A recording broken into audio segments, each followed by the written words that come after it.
سبحان اللہ و بحمدہ عدد خلقہ و رضا نفسہ و زینت عرشہ و مداد کلماتہ اعوذ باللہ من الشیطان الرجیم بسم اللہ الرحمن الرحیم رب اشرح لی صدری ویسر لی امری واحلل عقدۃ من لسانی یفقہوا قولی واجعل لی وزیرا من اہلی اللہم الہمنا رشدا واعصمنا من شرور انفسنا اللہم ارنا الحق حقا وارزقنا اتباعہ اللہم ارنا الباطل باطلا وارزقنا اجتنابہ آمین ثم آمین۔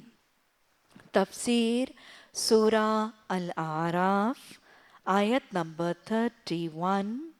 یا بنی آدم خذوا زینتکم عند کل مسجد وکلوا واشربوا ولا تسرفوا انہ لا یحب المسرفین۔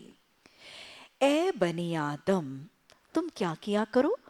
تم پکڑ لو زینتوں کو تمہاری عند کل مسجد، ہر مسجد کے قریب۔ اللہ سبحانہ تعالیٰ پھر ہر قاری قرآن کو بنی آدم کہہ کر پکار رہے ہیں، وجہ کیونکہ ابھی کچھ ہی آیات پہلے اللہ سبحانہ تعالیٰ نے حضرت آدم علیہ السلام کی تخلیق کا قصہ جو ہے وہ سنایا ہے، تو لہٰذا بنی آدم کہہ کے ان کو پکارا گیا کہ اے بنی آدم، جب تم کسی بھی مسجد میں جانے لگو، با جماعت نماز، عیدین، جمعہ، مختلف نمازوں کے اوقات کے لیے جب مسجدوں میں حاضر ہونے کے لیے جانے لگو، اور ہر ہی قسم کی مسجد، کوئی بڑی ہے، کوئی چھوٹی ہے، کوئی حرم ہے، کوئی مسجد نبوی ہے، مسجد اقصیٰ ہے، تمہاری اپنی لوکیلٹی کی مسجد ہے، جامعہ مسجد ہے، یا تمہاری بستی کی چھوٹی سی مسجد ہے، کسی بھی مسجد میں کسی بھی نماز کے وقت جماعت کی کیفیت کے لیے جانے لگو یا مسجد میں حاضر ہونے لگو، تو اللہ کا گھر ہے نا، تم کیا کرو؟ اور نمازی کیا ہے؟ اللہ کا مہمان ہے نا۔ دہرائے حوالہ کہاں سے ملتا ہے؟ آپ صلی اللہ علیہ وسلم نے فرمایا کہ جب نمازی وضو کر کے مسجد کی طرف روانہ ہوتا ہے تو ہر قدم پر اس کو 10 نیکیاں، 10 گناہوں کی بخشش اور 10 رحمتیں شامل حال کی جاتی ہیں، اور اللہ سبحانہ تعالیٰ پکارتا ہے کہ یہ میرا مہمان ہے۔ اور جب وہ اللہ کے گھر میں پہنچتا ہے تو اللہ سبحانہ تعالیٰ فرماتے ہیں اب میرے مہمان پر مہمان نوازی میرا حق ہے۔ اور اللہ مہمان نواز اس نمازی مہمان با جماعت نماز کے لیے حاضر ہونے والے اس نمازی مہمان کی مہمان نوازی کیسے کرتے ہیں؟ اللہ سبحانہ تعالیٰ اس کو بہترین اجر اور ثواب، با جماعت نماز کا اجر کتنا ہے؟ 27 گنا اجر و ثواب دے کر اس کی مہمان نوازی فرماتے ہیں، اس کے بخششیں، رحمتیں، دعاؤں کی قبولیت سے اس کی مہمان نوازی فرماتے ہیں۔ تو لہٰذا آپ دیکھیں کہ ہمارے روزمرہ زندگی میں بھی ہم جب کسی کے گھر مہمان بن کے جاتے ہیں تو اپنی زیب و زینت سے آراستہ ہو کے ہی جاتے ہیں۔ یہ تو اللہ احکم الحاکمین کا گھر ہے، اللہ احکم الحاکمین کا مہمان بن کے جا رہا ہے یہ شخص مسجد میں، تو لہٰذا اس کو ادب اور سلیقہ سکھایا جا رہا ہے کہ جب تم مسجد میں جاؤ تو اپنی زینت کو اختیار کر کے جایا کرو۔ زینت کو اختیار کرنا مسجد میں بھی ہے اور ہر نماز سے پہلے بھی ہے۔ مثلا آپ دیکھیں کہ مسجدوں سے پہلے، نماز سے پہلے ہمیں وضو کا طریقہ اور سلیقہ سکھایا جاتا ہے۔ وضو کیا ہے؟ ایک زینت ہی کو تو اپنانے کا طریقہ ہے۔ وضو میں کیا ہے؟ جسم کے وہ سارے حصے، یہ بھی میں نے آپ کو 4 فرائض وضو بتائے، جسم کے وہ سارے حصے جو exposed parts of the body ہیں، جن کو گندگی، کوئی گرد و غبار، میل کچیل لگنے کا امکان ہے، ان کو دھو کے دھلا کے، ایک بار نہیں، یہ تمام سے 3 دفعہ بڑے ہی یہ تمام پرفیکشن اور پروسیجن کے ساتھ اس کو دھو دھلا کے صاف ستھرا اجلا کر دیا جاتا ہے تاکہ اس کا جسم جو ہے وہ مزین ہو جائے، صاف ستھرا ہو جائے۔ اسی طرح مسجد میں جانے سے پہلے مسواک کی تاکید بھی حدیث پہ موجود ہے، اور مسواک کی پسندیدگی کے لیے آپ نے فرمایا مسواک منہ کو صاف کرنے والی اور اللہ کو راضی کرنے والی ہے۔ اسی طرح مسجد میں عام نمازوں کے لیے بھی صاف ستھرے اجلے باوقار لباس پہننے کی تاکید اور سنت کا نمونہ موجود ہے۔ خاص طور پہ جمعے کی نماز سے پہلے، جامعہ مسجد میں حاضری اور جمعے کی نماز سے پہلے تو غسل کر کے پاک صاف ستھرے ہو کے، طہارت کر کے، بالوں میں تیل لگا کے، مردوں کے لیے خوشبو لگا کر، اجلے صاف ستھرے کپڑے، نئے اور مہنگے اور قیمتی پہننا ضروری نہیں ہے، لیکن صاف ستھرے اجلے باوقار کپڑے پہن کے جانا، یہی تو ہے خذوا زینتکم عند کل مسجد۔ ہاتھ پاؤں دھو لو، وضو کر لو، صاف ستھرے ہو جاؤ، اور کیا کرو، اپنا لباس صاف کر لو، مسواک کر کے اپنے منہ کو صاف کر لو. یہاں تک کہ ہمارا دین اتنی نظافت اور اتنی باریکی کے ساتھ ان چیزوں کو پسند کرتا ہے کہ رسول اللہ صلی اللہ علیہ وسلم نے حدیث میں تاکید فرمائی کہ تم میں سے جو شخص مسجد میں جائے اسے چاہیے کہ لہسن اور پیاز کھا کے نہ آئے. یہ منہ کی سمیل وغیرہ کی وجہ سے کہ بعض جماعت نماز میں وہ چیز شاید ساتھ والے نمازی کو جو ہے وہ ناپسند ہوگی اور اس کی کراہت کی کیفیت ہوگی. تو یہی تو زینتیں ہیں. اندر باہر سب کو صاف کر لو. اور پھر خوشبو لگا کے جانا مسجد میں نمازیوں کے لیے، مردوں کے لیے پسندیدہ ہے. خواتین اسلام کو اس چیز سے منع کیا گیا کیونکہ یہ ایک طرح کی پوشیدہ زینت ہے. کیوں منع کیا گیا؟ حوالہ کہاں سے ہے؟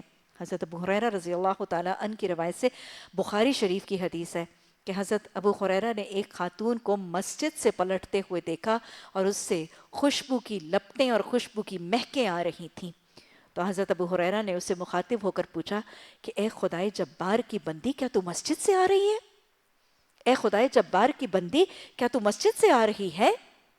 کیا میں تجھے اپنے محبوب محمد ابو القاسم محمد صلی اللہ علیہ وسلم کی حدیث کے الفاظ نہ سنا دوں کہ آپ صلی اللہ علیہ وسلم نے فرمایا کہ جو شخص مسجد میں خوشبو لگا کے جاتی ہے، ایک حدیث میں آتا ہے کہ آپ نے فرمایا وہ ایسی اور ایسی ہے، اور ایک حدیث میں آتا ہے کہ اس کی نماز اس وقت تک قبول نہیں ہوتی جب تک وہ اپنے گھر جا کر غسل جنابت نہ کر لے.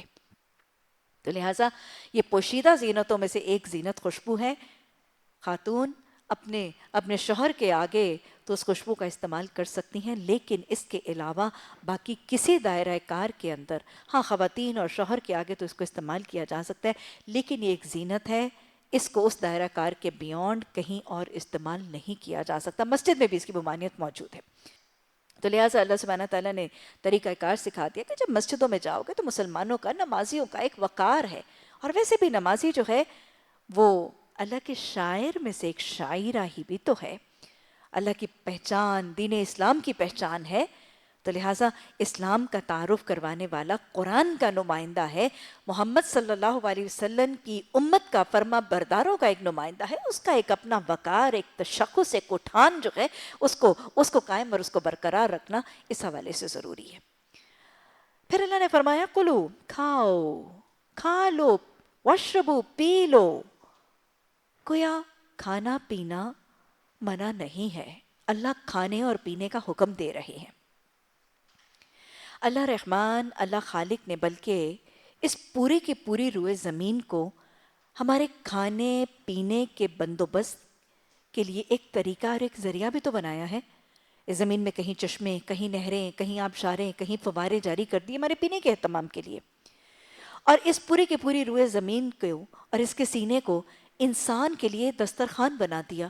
ہر قسم کی پھل، ترکاریاں، بیلیں، کھیت، درخت، پودے، جھاڑیاں، یہ سب انسان کے لیے. اور پھر پورے کی پورے روئے زمین جو ہے ایک دسترخوان ہے حضرت انسان کے کھانے فراہم کرنے کے لیے.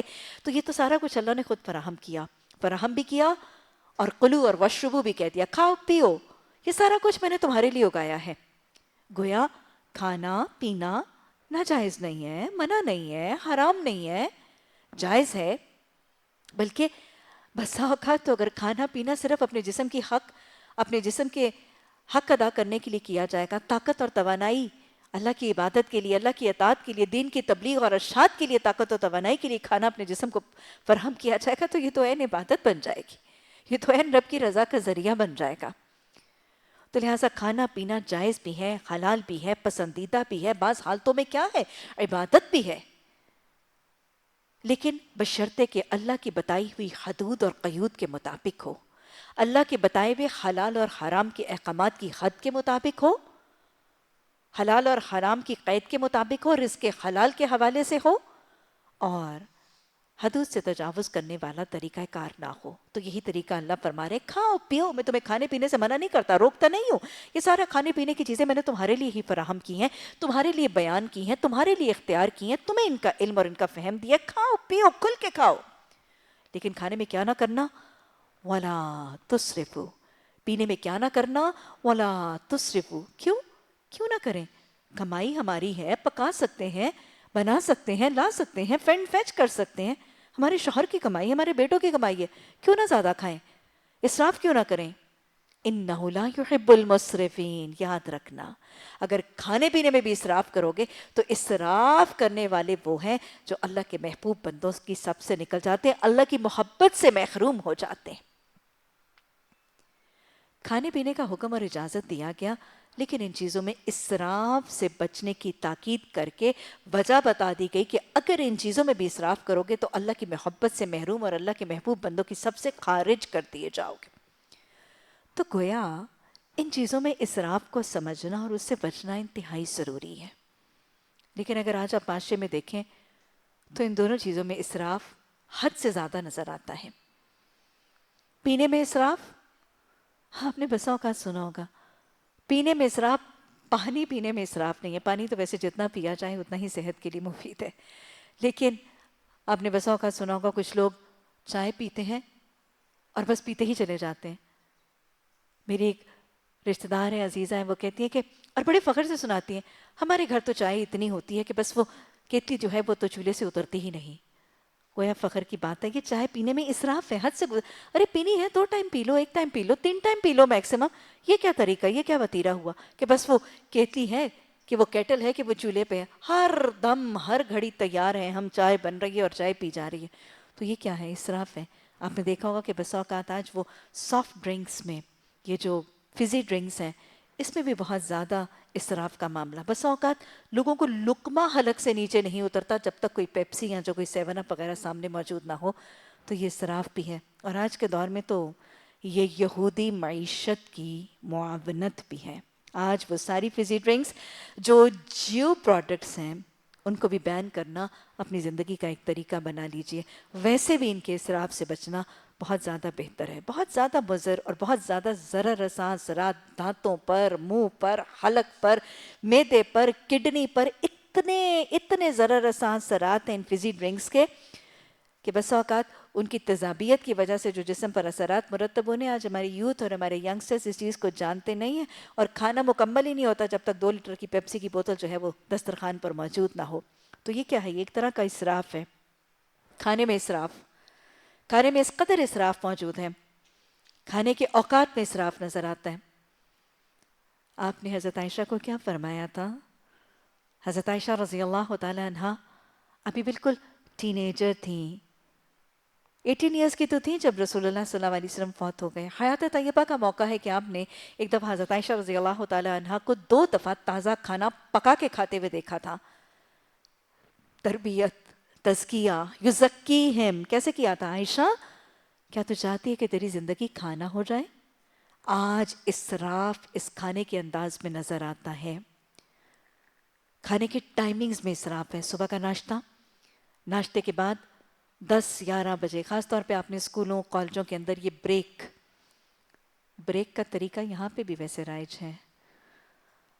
پھر وہ سٹاف رومز کے اندر چائے, سموسے, پکوڑے. ہاں ابھی صبح ناشتہ ہی تو کیا تھا, پھر 10 بجے کھانے کی ضرورت, پھر 10 بجے کھانے کے بعد دوپہر کا کھانا, دوپہر کے کھانے کے بعد کچھ پھل, اور پھر اتنی غذائیت سے بھرپور خوراک کے بعد چائے نہ ہو جائے. ہاں کھانے کے بعد چائے کی پیالی, سارا کھایا جلا کے راکھ کر دیا, ساری نکوٹین نے ستیاناش کر دیا کھانے کا, غذائیت ختم. اسراف بھی ہے اور غذائیت کا ضیاع بھی ہے. اچھا چائے, کھانا شانا, بس دسترخوان دوپہر کے کھانے کا, یہ ٹائمنگز میں اسراف ہے.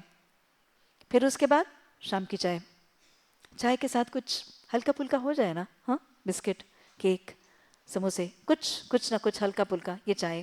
اس کے بعد رات کا کھانا, رات کے کھانے کے بعد آخری جملہ, میٹھے میں کیا ہے؟ ہاں اللہ اکبر, صبح سے یہ زبان کی مٹھاس اور صبح سے یہ زبان کی چاشنی ہی چل رہی ہے.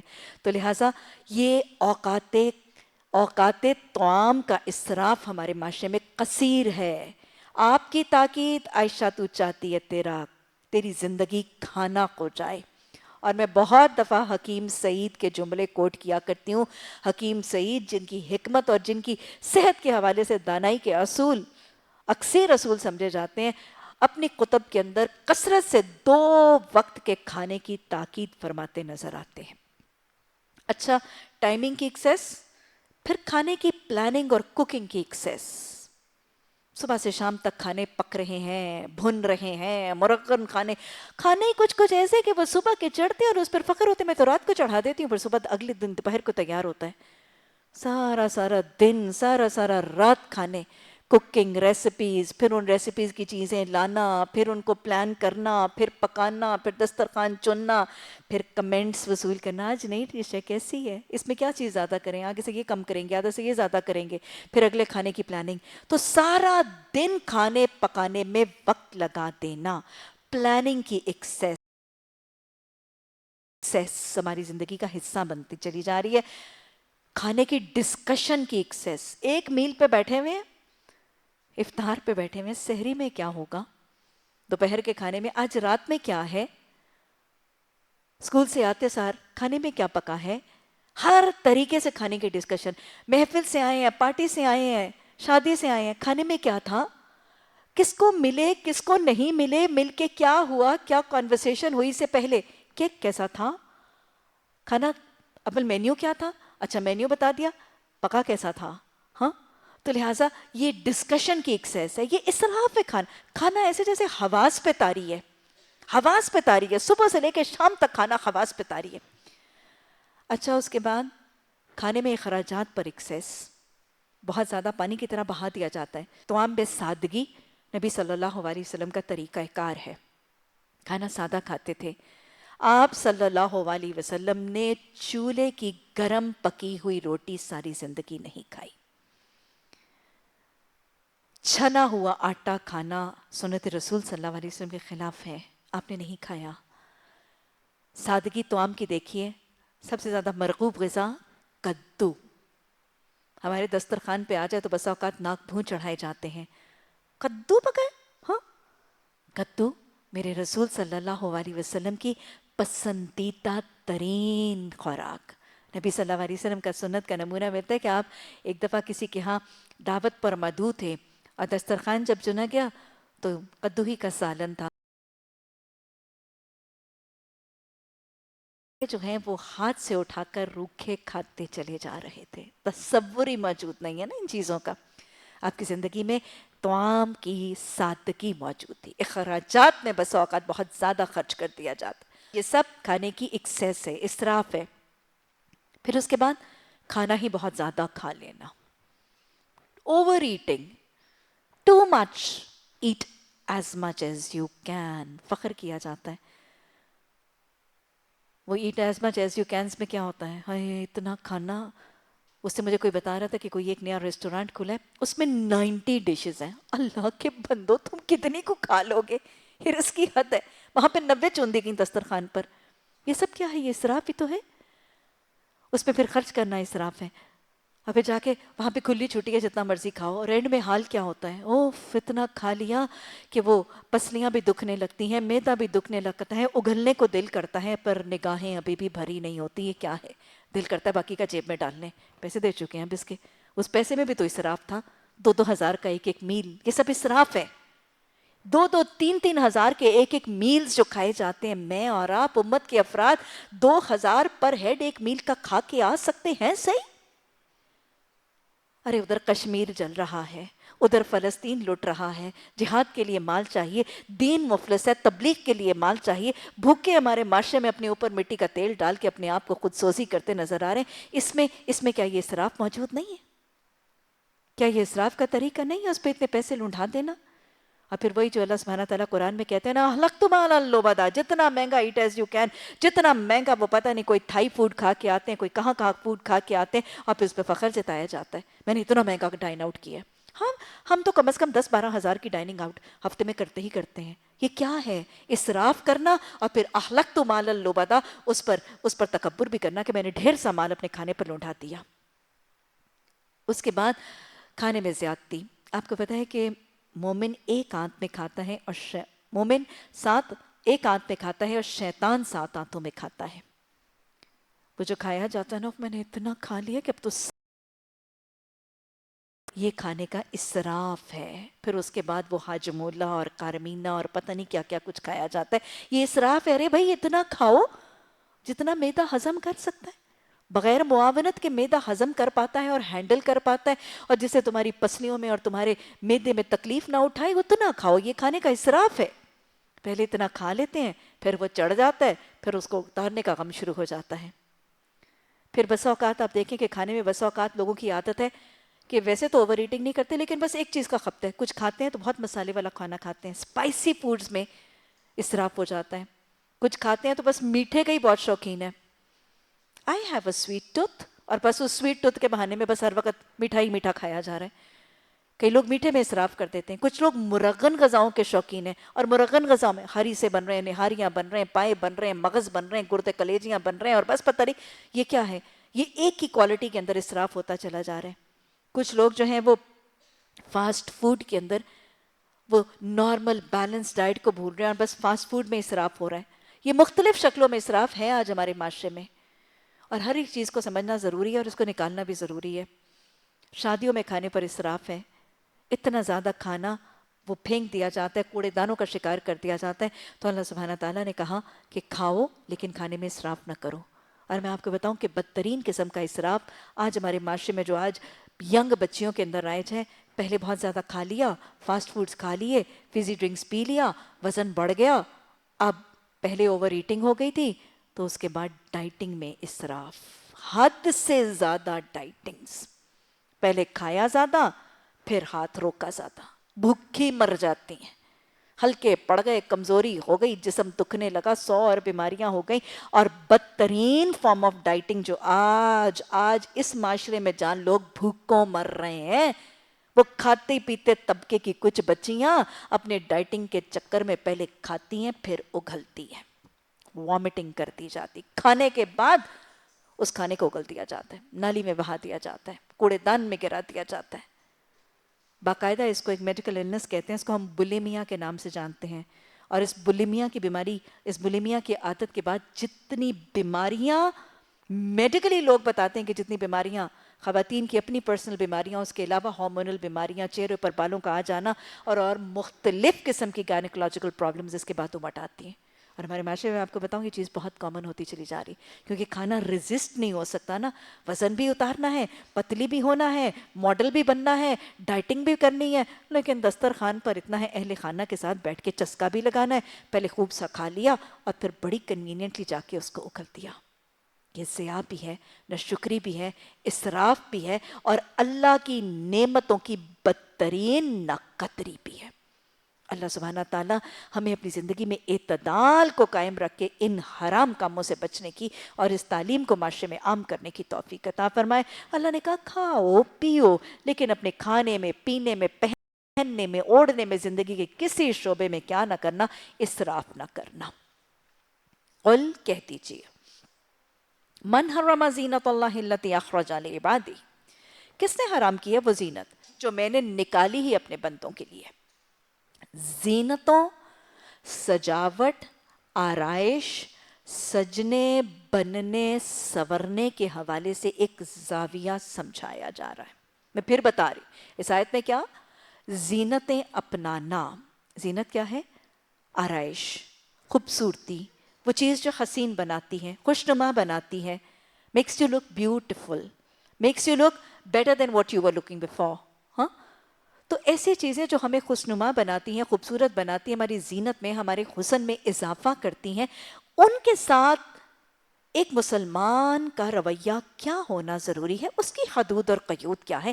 ایک تو بات اللہ سبحانہ تعالیٰ نے پہلے ہی کہہ دی کہ دیکھو جب تم کسی مسجد میں جانے لگو تو اپنی زینت کو پکڑ لیا کرو، اڈاپٹ کر لیا کرو. کوئی زینتوں کا تھامنا، پکڑنا، اپنانا ناپسندیدہ نہیں ہے، حرام نہیں ہے، بلکہ مسجد میں جاتے ہوئے تو عین زینتوں کو اپنانے کا حکم دیا جا رہا ہے. اور یہاں اللہ یہ بھی کہہ رہا ہے کس نے حرام کیا ہے زینتوں کو؟ بتاؤ تو صحیح، کون کہتا ہے کہ زینتیں حرام ہیں؟ گویا زینت حرام نہیں ہے، بلکہ اللہ سبحانہ تعالیٰ الٹا کیا کہہ رہے ہیں، کون ہے جو زینتوں کو حرام کرتا ہے؟ یہ تو میں نے خود نکالی ہی اپنے بندوں کے لیے.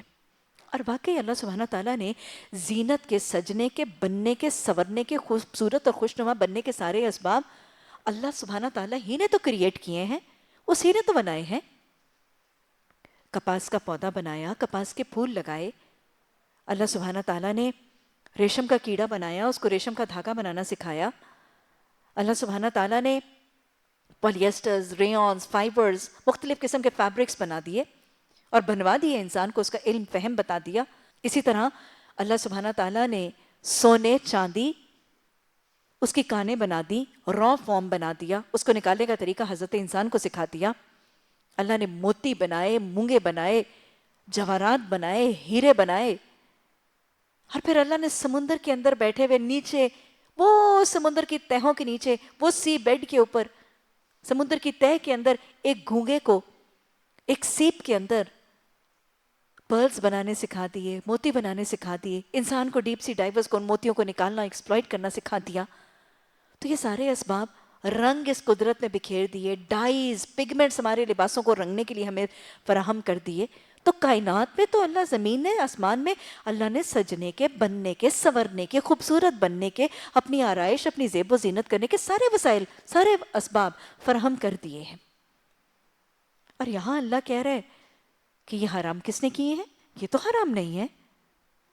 گویا سجنا، بننا، سورنا، پہننا، اوڑھنا حرام نہیں ہے. اللہ تو بلکہ چیلنج کر رہا ہے، مجھے بتاؤ کس نے حرام کیے؟ یہ میں نے خود کریٹ کیے.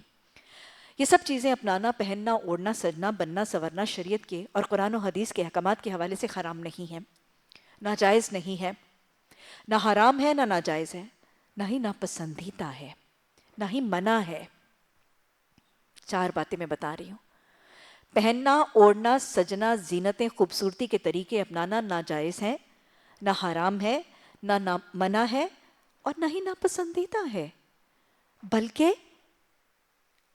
جائز ہے، حلال ہے، اور کچھ حالتوں میں تو عین عبادت ہے. کہاں ہے عبادت؟ آپ صلی اللہ علیہ وسلم نے فرمایا کہ جب ایک بیوی اپنے شوہر کے لیے سجدی بنتی ہے تو وہ 200 سال کی عبادت دے دی جاتی، 200 سال کی عبادت کا اجر دے دی جاتی. یہاں تو عبادت بن گئی. اپنے شوہر کے لیے سجنا، بننا، سورنا عبادت کے برابر بن گیا. اور یہاں عین عبادت کی حالت میں مردوں کو زینت کا حکم دے دیا گیا. تو گویا نہ یہ منع ہے، نہ ناجائز ہے، نہ حلال ہے، نہ حرام ہے، نہ ناپسندیدہ ہے، بلکہ حلال ہے، جائز ہے، اس کی اجازت ہے، اس کی لچک موجود ہے، اس کا جواز موجود ہے، اس کو اپنایا جا سکتا ہے. بلکہ عین کچھ حالتوں میں تو عبادت ہے، بشرطے کہ یہ اللہ کے بتائے ہوئے حدود، قیود اور اس کے دائرہ کار کے اندر اور اس کے بتائے ہوئے طریقوں کے مطابق اختیار کی جائے. آپ صلی اللہ علیہ وسلم قرآن اور حدیث کے حوالے سے جو تعلیمات ہمیں دیتے ہیں، اس سے ہمیں پتہ چلتا ہے کہ شریعت اور قرآن کے احکامات کا یہ تقاضا نہیں ہے کہ ایک مومن، ایک مسلمان، ایک مسلم، ایک مومن سادھو بن جائے، درویش بن جائے، ملنگ بن جائے، تارک الدنیا فقیر بن جائے، اور یا کوئی پھٹے پرانے اول حلول کپڑے پہن کے اپنا عجیب سا پراگندہ سا حلیہ بنا لے. یہ دین کا تقاضا نہیں ہے. دین کے اندر داخل ہونے والے مسلمانوں سے اس چیز کا مطالبہ ہرگز نہیں کرتا، بلکہ اس کے برعکس تعلیمات موجود ہیں. آپ صلی اللہ علیہ وسلم نے ایک دفعہ ایک شخص کو دیکھا، اس کے بال بکھرے ہوئے تھے، جیسے کنگھی وغیرہ نہیں کی ہوئی تھی، بال بکھرے ہوئے تھے، پراگندہ حال تھے، لباس گندا، میلا کچیلا، برا حال، اول حلول سا حلیہ بنایا ہوا. آپ نے اس کو دیکھ کر سوال کیا، کیا یہ شخص فقیر ہے؟ یعنی کیا یہ صاحب مال نہیں ہے، کہ یہ فقیر ہے، مالی طور پر تنگ دست ہے؟ آپ کو بتایا کہ نہیں، یہ تو بڑا صاحب مال ہے. تو آپ نے کیا کہا؟ پھر اس کے خلیے سے اس کی نعمتوں کا اظہار ہونا چاہیے، پھر اس کے ظاہری خلیے سے اس کی نعمتوں کا اظہار ہونا چاہیے. یہ تو حدیث اور سنت کا حوالہ. اور قرآن میں اللہ نے فرمایا فَأَمَّا بِنِعْمَتِكَ فَحَدِّثْ، وہ جو اللہ نے تجھ پر نعمتیں دی ہیں ان کا اظہار کر، ان کو بیان کر، ان کو ظاہر کر. تو گویا تحدیث نعمت کے لیے اللہ نے جو نعمتیں مال کی، چیزوں کی دی ہیں، ان کی تحدیث کے حوالے سے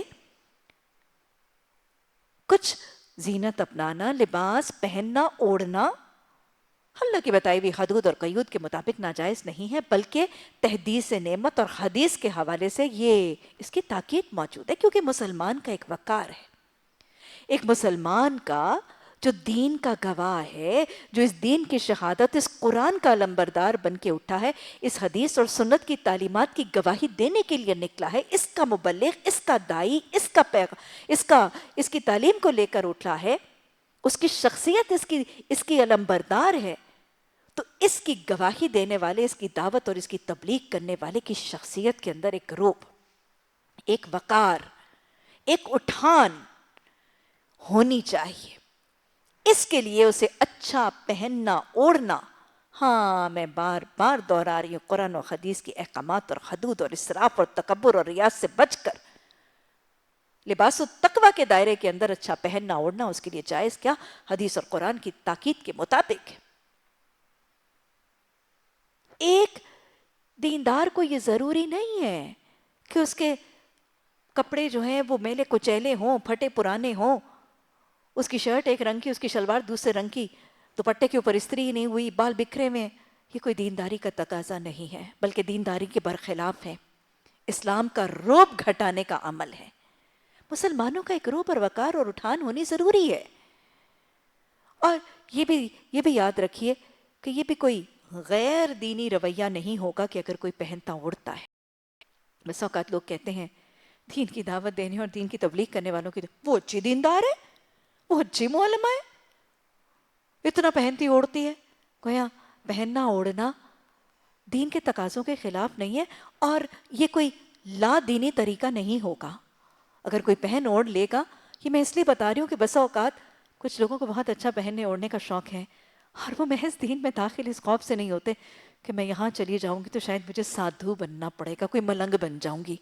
نہیں، دین آپ سے ملنگ بننے کا اور آپ سے سادھو درویش بننے کا مطالبہ نہیں کرتا، آپ کو یہ سب چیزیں پہننے اوڑھنے کی اجازت دیتا ہے۔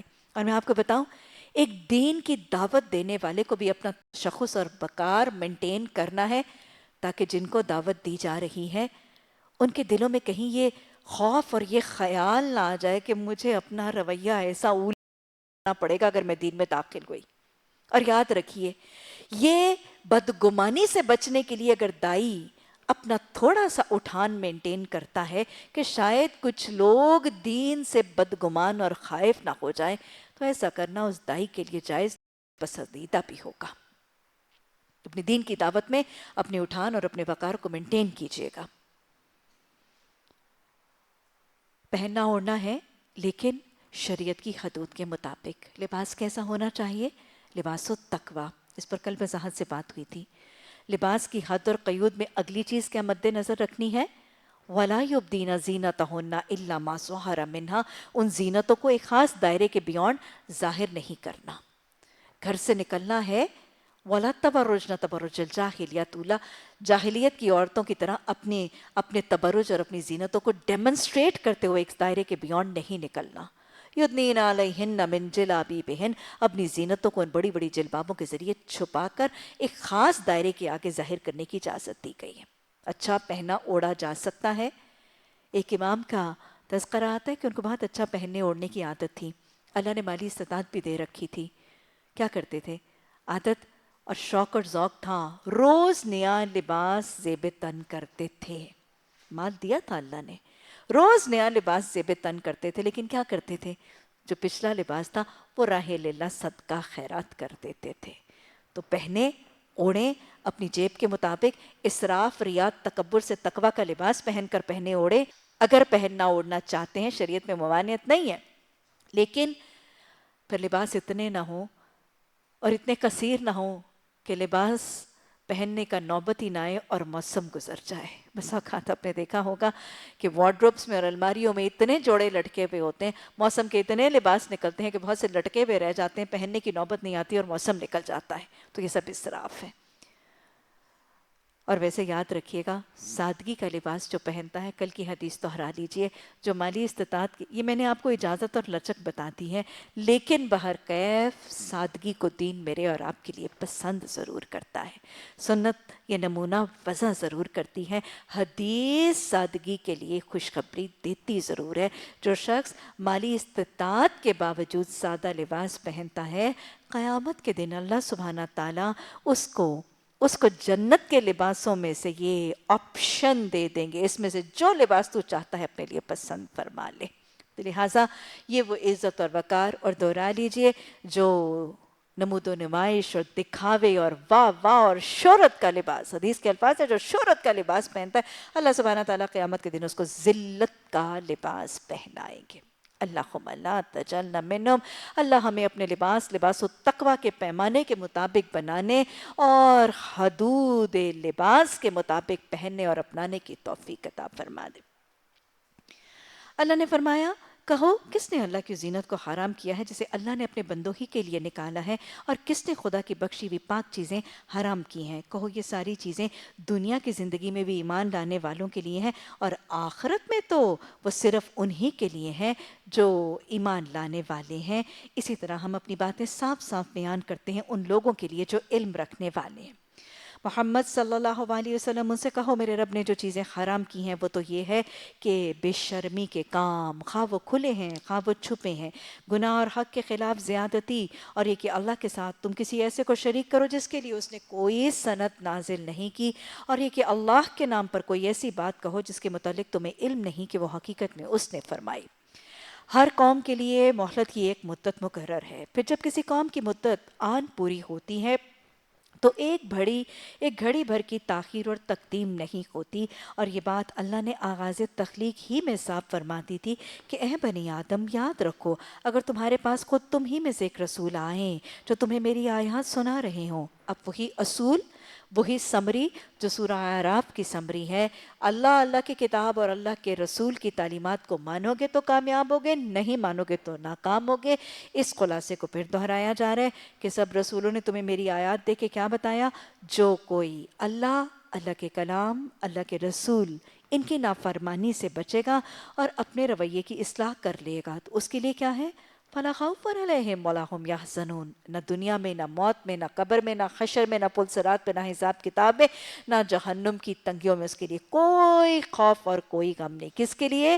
جو ان تین کو مان کے ان تین کی مانتا ہے۔ لیکن وہ لوگ جو ہماری آیات کو جھٹلائیں گے، ان کے مقابلے میں سرکشی برتیں گے، وہی اہل دوزخ ہیں جہاں وہ ہمیشہ رہیں گے۔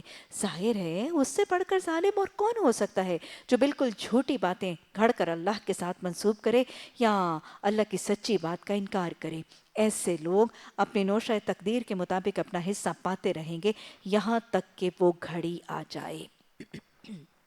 اللہ سبحانہ تعالیٰ نے سورہ اعراف کا بنیادی مضمون ایک دفعہ پھر دہرا دیا، اور پھر اب اس کے بعد اپنے ایک اور طریقے سے یہی بنیادی مضمون اور مرکزی خیال کو سمجھانے کا طریقہ اختیار کر لیا۔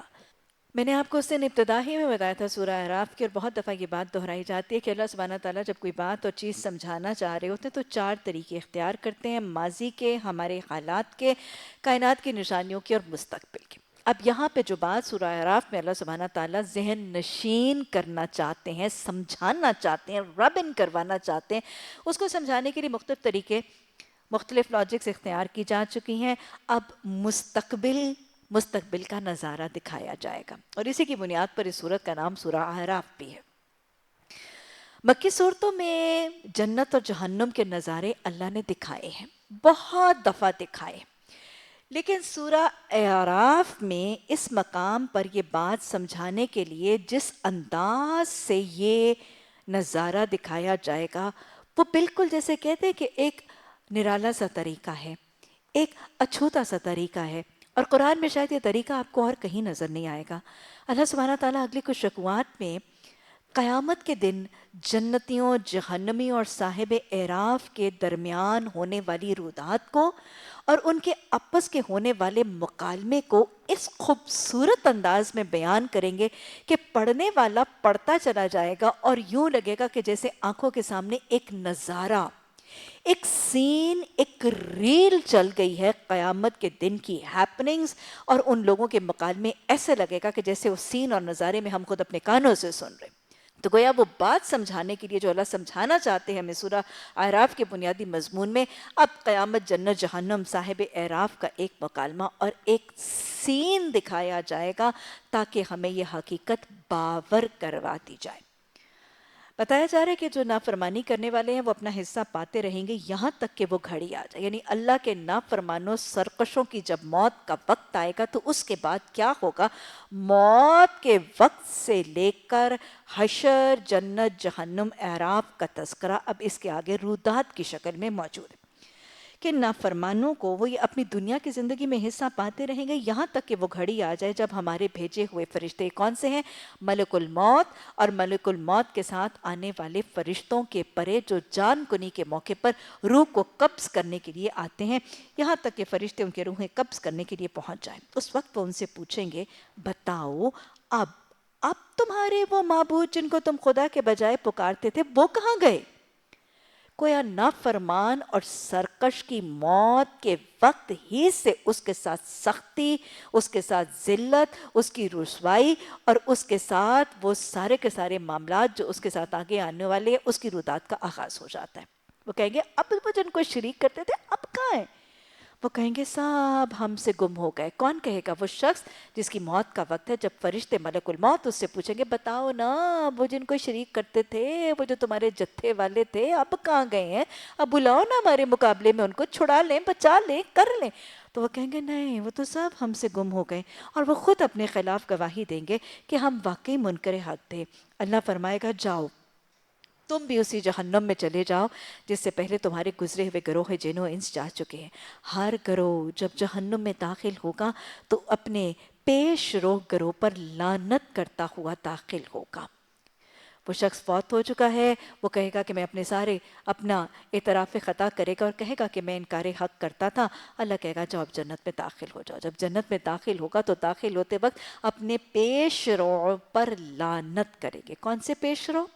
دو حوالے موجود ہیں. ایک تو وہ لوگ جو جہنم میں ان سے پہلے موجود ہوں گے ان پر لعنت کریں گے، اور دوسرا مفسرین کہتے ہیں اپنے پیش رو یعنی دنیا کی زندگی میں اپنے آباء و اجداد جن کو وہ زندگی میں کاپی کر کے واصل بجہنم ہونے کی حد تک پہنچے ہیں، اپنے انسیسٹرز اور اپنے آباء و اجداد جن کی وہ اندھی تقلید کی بنیاد پر جہنم میں ڈالے گئے ہیں، ان کے اوپر لعنت کرتے ہوئے وہ جہنم میں داخل ہوں گے.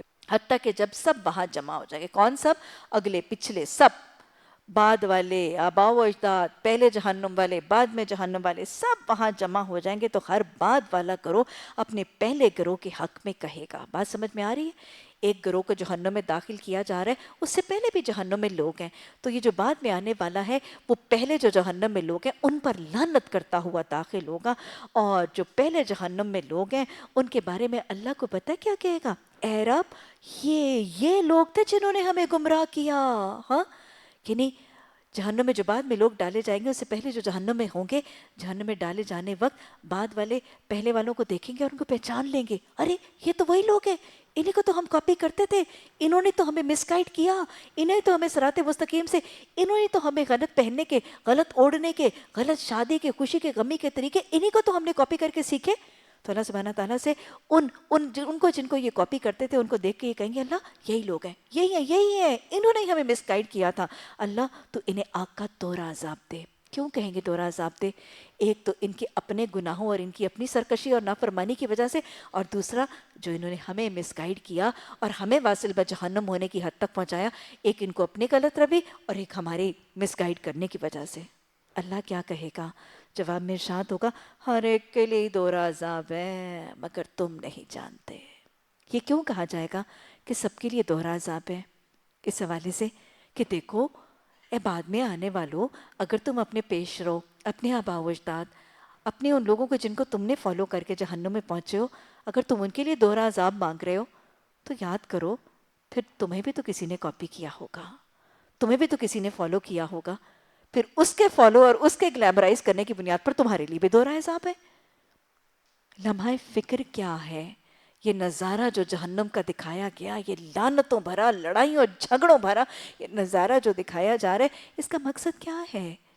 کہ ہم لمحہ فکر کریں، ہم ایک گھڑی کے لیے، پل بھر کے لیے سوچیں تو صحیح ذرا ٹھہر کے کہ اس دنیا کی زندگی میں ہم کس کی اطاعت کر رہے ہیں، ہم کس کو کاپی کر رہے ہیں، ہم کس کو آئیڈیلائز کرتے ہیں، ہم کس کو گلیمرائز کرتے ہیں، کس کے لباس کو دیکھ کے ہم اپنا لباس بنا رہے ہیں، کس کے خوشی کے، کسی کے غمی، کس کی سالگرہیں، کس کے شادی کے طریقے، کس کے دفن کرنے کے طریقے، کس کی منگنیاں، کس کی ہیپی برتھ ڈیز کے طریقے، کس کے پہننا اوڑھنا، کھانے پینے، ثقافت تمدن کے طریقوں کو ہم کاپی کر رہے ہیں.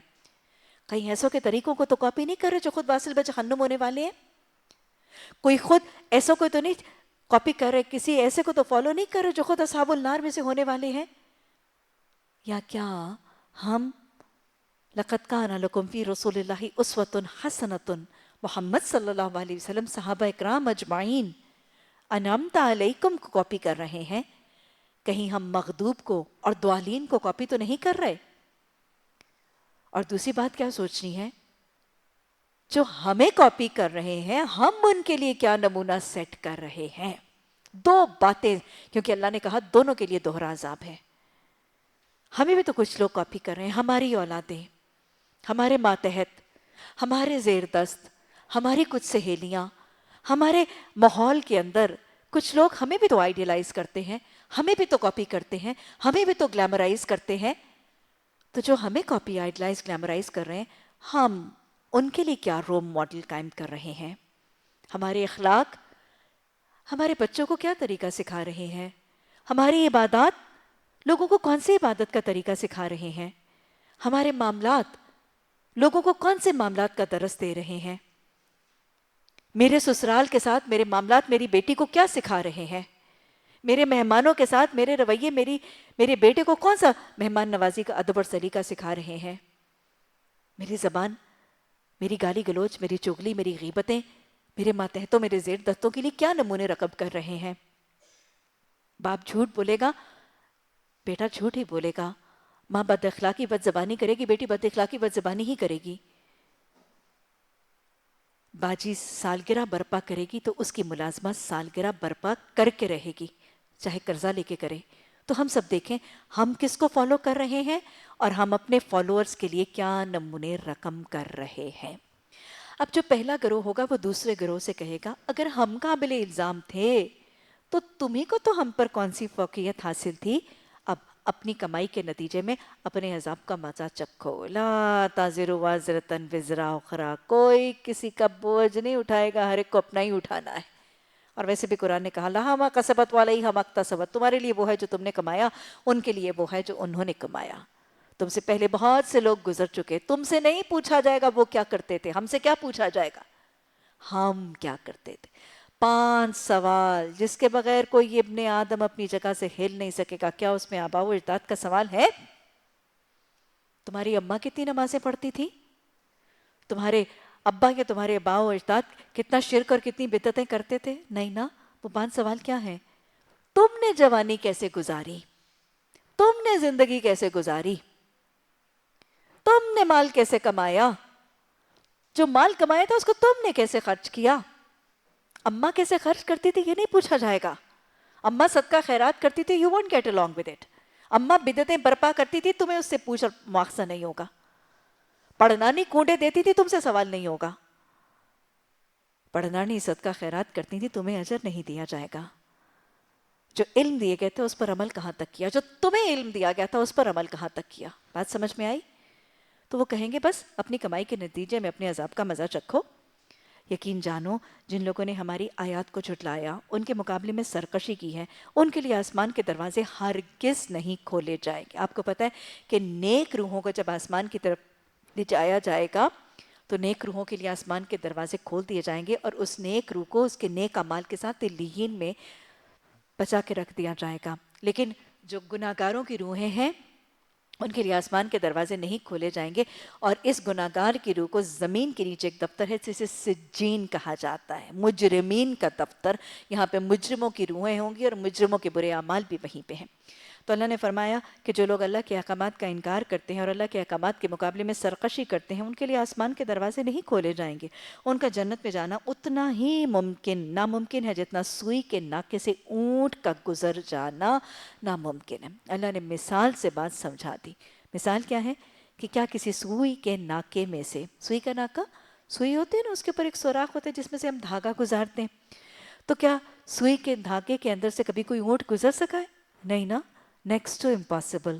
تو اللہ یہی سمجھا رہا ہے کہ جتنا یہ امر محال ہے، جتنا یہ نیکسٹ ٹو امپاسبل ہے کہ ایک سوئی کے ناکے سے ایک اونٹ گزر جائے، اتنا ہی یہ نیکسٹ ٹو امپاسبل ہے کہ اللہ کا نافرمان، اللہ کی کتاب کی احکامات اور اللہ کے رسول کی تعلیمات کا نافرمان جنت میں داخل ہو جائے، یہ بھی اتنا ہی نیکسٹ ٹو امپاسبل ہے۔ جو لوگ اللہ کے قرآن اور اللہ کے رسول کی تعلیمات کا انکار کرتے ہیں، ان کے لیے جنت میں جانا تو امپاسبل ہے، ان کے لیے کیا ہے؟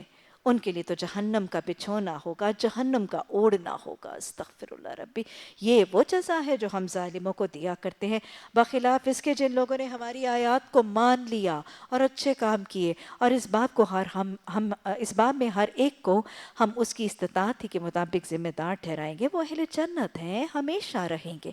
اور اہل جنت کے ساتھ کیا ایک معاملہ ہوگا؟ وہ خاص ہی معاملہ جو یہاں پہ بتایا جا رہا ہے، ان کے دلوں میں سے ایک دوسرے کے خلاف جو غل ہے نا، اسے ہم نکال دیں گے۔ اہل جنت کے دل کی پاکی اور طہارت کا ایک کام کیا جا رہا ہے ان کے جنت کے داخلے سے پہلے۔ اللہ سبحانہ تعالیٰ فرما رہے ہیں کہ اہل جنت کو جنت میں داخل کرنے سے پہلے ان کے دل میں سے غل کو نکال لیا جائے گا۔ غل کا مطلب کیا ہے؟ غل کہتے ہیں آپس میں ایک دوسرے کے لیے کینہ،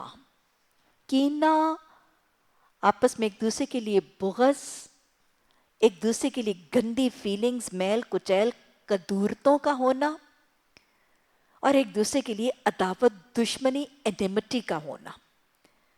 بغض،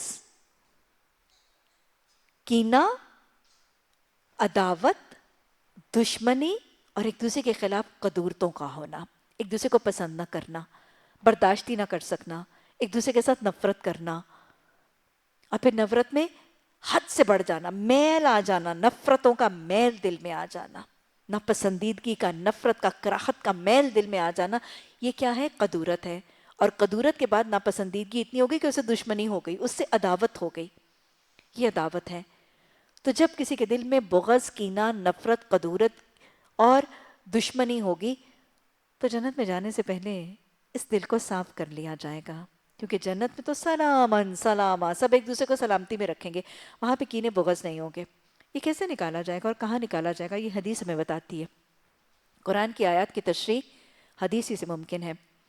آپ نے ایک طویل حدیث کے موضوعات سے ہمیں پتہ چلتا ہے کہ جب لوگوں کے اعمال نامے تل جائیں گے، حساب کتاب ہو جائے گا، نیکوکاروں کو ان کا اعمال نامہ سیدھے ہاتھ میں دے دیا جائے گا، اور پھر اس کے بعد وہ پل صراط پہ سے گزر جائیں گے۔ جس کو اعمال نامہ سیدھے ہاتھ میں ملے گا وہ پل صراط پہ سے گزر جائے گا۔ حدیث میں ہمیں پتہ چلتا ہے کہ پل صراط کو جو جنتی، ظاہر ہے جو پل صراط کو گزر کے آگیا ہے وہ جنتی ہی ہے۔ پل صراط پر گزرنے کے بعد ایک مقام ہے جسے حدیث میں قنطرہ کہا جاتا ہے۔ قوف، قنطرہ، قاف نون طا را گولتا، قنطرہ۔ ان جنتیوں کو قنطرہ کے مقام پر روک لیا جائے گا، اور یہاں پر ان کے سینوں کو کھول کر ان کے دلوں کو غل اور قدورتوں سے صاف کر دیا جائے گا، اور پھر ان کو اپنے جنت کے سفر کی طرف روانہ کر دیا جائے گا۔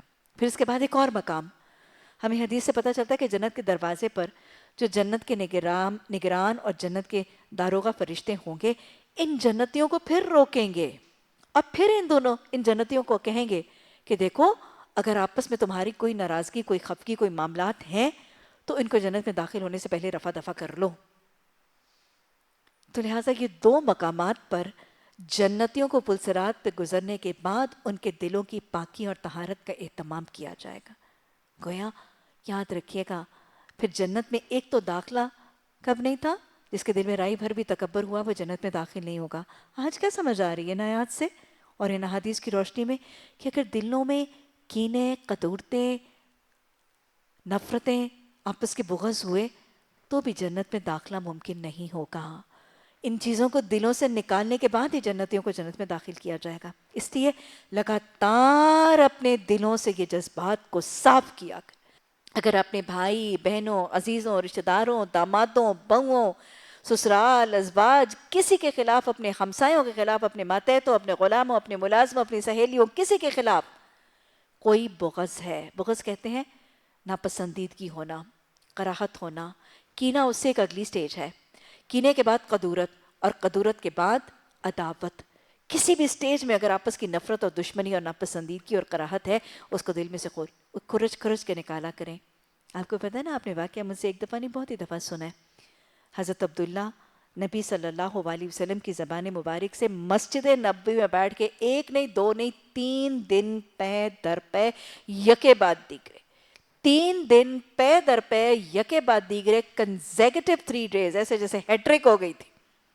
حضرت عبداللہ کو محمد صلی اللہ علیہ وسلم کی زبان مبارک 3 دن جنت کی خوشخبری ملی تھی۔ اب جو شخص دروازے میں سے داخل ہوگا وہ جنتی، اگلے دن پھر اس سے اگلے دن پھر۔ ایک صحابی گھر چلے گئے تھے، مہمان بن گئے تھے، جو ہے حالات کا جائزہ لیا تھا، کیا کرتے ہیں، کیا پیتے ہیں، کیا کھاتے ہیں، کب سوتے ہیں، کیسے عبادت کرتے ہیں، کچھ اپنے سے فرق نظر نہیں آیا تھا۔ پھر حضرت عبداللہ کو حالت بتا کے وجہ پوچھی تھی تو حضرت عبداللہ نے ایک عمل کیا بتایا تھا، میں جب روز رات کو سوتا ہوں تو اپنے دل کا محاسبہ کرتا ہوں۔ یہ محاسبہ مجھے اور آپ کو اپنے لیے لازم کرنا ہے۔ میں روز رات کو جب سوتا ہوں تو اپنے دل کا محاسبہ کرتا ہوں کہ میرے دل میں اپنے کسی عزیز، اپنے کسی مسلمان بھائی کے خلاف کوئی کینہ، کوئی کدورت تو نہیں۔ دلوں کو صاف کر لیجئے، یاد رکھ لیجئے، جس کا دل ایک دوسرے کی کدورت سے صاف ہو جاتا ہے اس کی دنیا کی زندگی ہی جنت بن جاتی ہے۔ آج ہماری زندگیاں اجیرن ہیں، حرام ہیں، دنیا کی زندگی جہنم بنی ہوئی ہے، کیونکہ دلوں میں غل اور قدورتیں بھر بھر کے انڈھیل رکھی ہیں۔ دل کو صاف کر کے تو دیکھیے، زندگی واقعی گھر جنت کے نمونے بن جائیں گے، اور دنیا کی زندگی جنت کا نمونہ بن جائے گی۔ اللہ ہمیں اپنے دلوں کو صاف کرنے کی توفیق عطا فرما دے۔ قرآن کی دعا بھی ہے نا کہ اللہ ہمارے دل میں اپنے مومن بھائیوں کے لیے لا تجعلنا غل للذین آمنوا، ایمان لانے والوں کے لیے ہمارے دل میں کوئی کینہ قدورت نہ بنانا۔ اپنے دلوں کی پاکی کی دعا بھی کیا کریں اور کوشش بھی کیا کریں، ایفرٹ بھی کیا کریں، صرف دعاؤں سے بھی کام نہیں چلتا۔ روز رات کو محاسبہ کڑا بے لاگ لازم ہے، اور اگر ہے غل تو استغفار، اصلاح کا وعدہ اور دعاؤں کی کثرت۔ بہرحال یہ رستہ صاف کر دیا جائے گا، پھر ان کو جنت میں داخل کیا جائے گا، تو جنتی جنت میں داخل ہوتے ساتھ سب سے پہلے کیا کہیں گے؟ الحمدللہ۔ کیوں؟ کیونکہ قرآن اور حدیث بتاتے ہیں نا، کما تحیون تموتن، جس طرح تم زندہ رہتے ہو نا، موت تمہیں اسی کسی ایک سٹیٹ میں آئے گی، لیکن اس سے زیادہ سویر انٹینس اگلا حصہ، کما تموتن تبعثون، جس طرح تمہیں موت آتی ہے اسی طرح تم اٹھائے جاؤ گے۔ گویا جیسے ہم زندگی میں ہیں، موت کے بعد بھی ہم ایسے ہی رہیں گے، ہمارے اخلاق، ہمارے معاملات، ہمارے رویے، ہماری باتیں، ہمارے جملے، ہماری گفتگو ایسے ہی ہوگی جیسے یہاں پہ ہیں۔ جیسے اللہ سے ملنا چاہتے ہیں آج اپنے آپ کو ویسا ہی بنا لیجئے۔ اور جنتی الحمدللہ کیوں کہیں گے؟ کیونکہ دنیا کی زندگی میں کیا تھے؟ شاکر، ذاکر، صابر، عاجز تھے نا۔ دنیا کی زندگی میں بھی کثرت سے ذکر کرتے تھے، اللہ کی حمد و ثنا کرتے تھے، اللہ کا شکر کرتے تھے، اور عاجزی کر کے تکبر کی نفی کرتے تھے۔ الحمدللہ ہی کا کلمہ تو یہ سب کچھ کرتا ہے، لہٰذا دنیا میں بھی الحمدللہ کثرت کے ساتھ جڑے ہوئے تھے۔ جنت میں بھی جب جائیں گے تو پہلا کلمہ، سب تعریفیں اللہ کی ہیں جس نے ہمیں یہ راستہ دکھایا۔ گویا تکبر نہیں کریں گے، اترائیں گے نہیں، دیکھا میں اتنی نمازیں پڑھتی تھی اسی لیے جنت میں آ گئی، یہ شیوا ہی نہیں ہے جنتیوں کا۔ اپنی نیکی پر گھمنڈ کرنا، فخر کرنا، اتران، دیکھا میں اتنی دعوت، اتنی تبلیغ دے کے آئی اس لیے تو جنت میں نہیں۔ وہ کیا کہیں گے؟ سب تعریفیں اللہ کے لیے ہیں جس نے ہمیں راستہ دکھا دیا۔ اللہم اہدنا الصراط المستقیم، اللہم اہدنا الصراط المستقیم۔ ہم خود راستہ نہیں پا سکتے تھے اگر خدا ہماری رہنمائی نہ کرتا۔ ہمارے رب کے بھیجے ہوئے رسول واقعی حق لے کر آئے تھے۔ اس وقت ندا آئے گی، یہ جنت جس کے تم وارث بنائے گئے ہو، مکالمہ ہو رہا ہے، جنتی جنت میں داخل ہو رہے ہیں اور کہہ رہے ہیں اللہ کا شکر ہے کہ اللہ نے ہمیں اس جنت کا راستہ دکھا دیا، ہم تو نہیں آ سکتے تھے، نبیوں نے بھی ہمیں ٹھیک راستہ دکھایا، ہمارے رب نے بھی ہمیں ٹھیک راستہ دکھایا۔ پھر اوپر سے آواز آئے گی، یہ جنت جس کے تم وارث بنائے جا رہے ہو نا، تمہیں تمہارے اعمال کے بدلے میں ملی ہے جو تم کرتے رہے ہو۔ کیا بات سمجھ میں آ رہی؟ جنت کیا آواز آئے گی؟ تمہارے ایمان کے بدلے ملی ہے۔ جنت کس کے بدلے ملے گی؟ اعمال کے بدلے میں۔ والذین آمنوا وعملوا الصالحات، بغیر عمل کے جنت نہیں مل سکتی۔ ہاں لیکن صرف عمل سے بھی نہیں مل سکتی، وہ عمل جس کے ساتھ ایمان ملا ہے۔ دونوں چیزوں کا کمبینیشن ضروری ہے جنت اور بخشش کے لیے.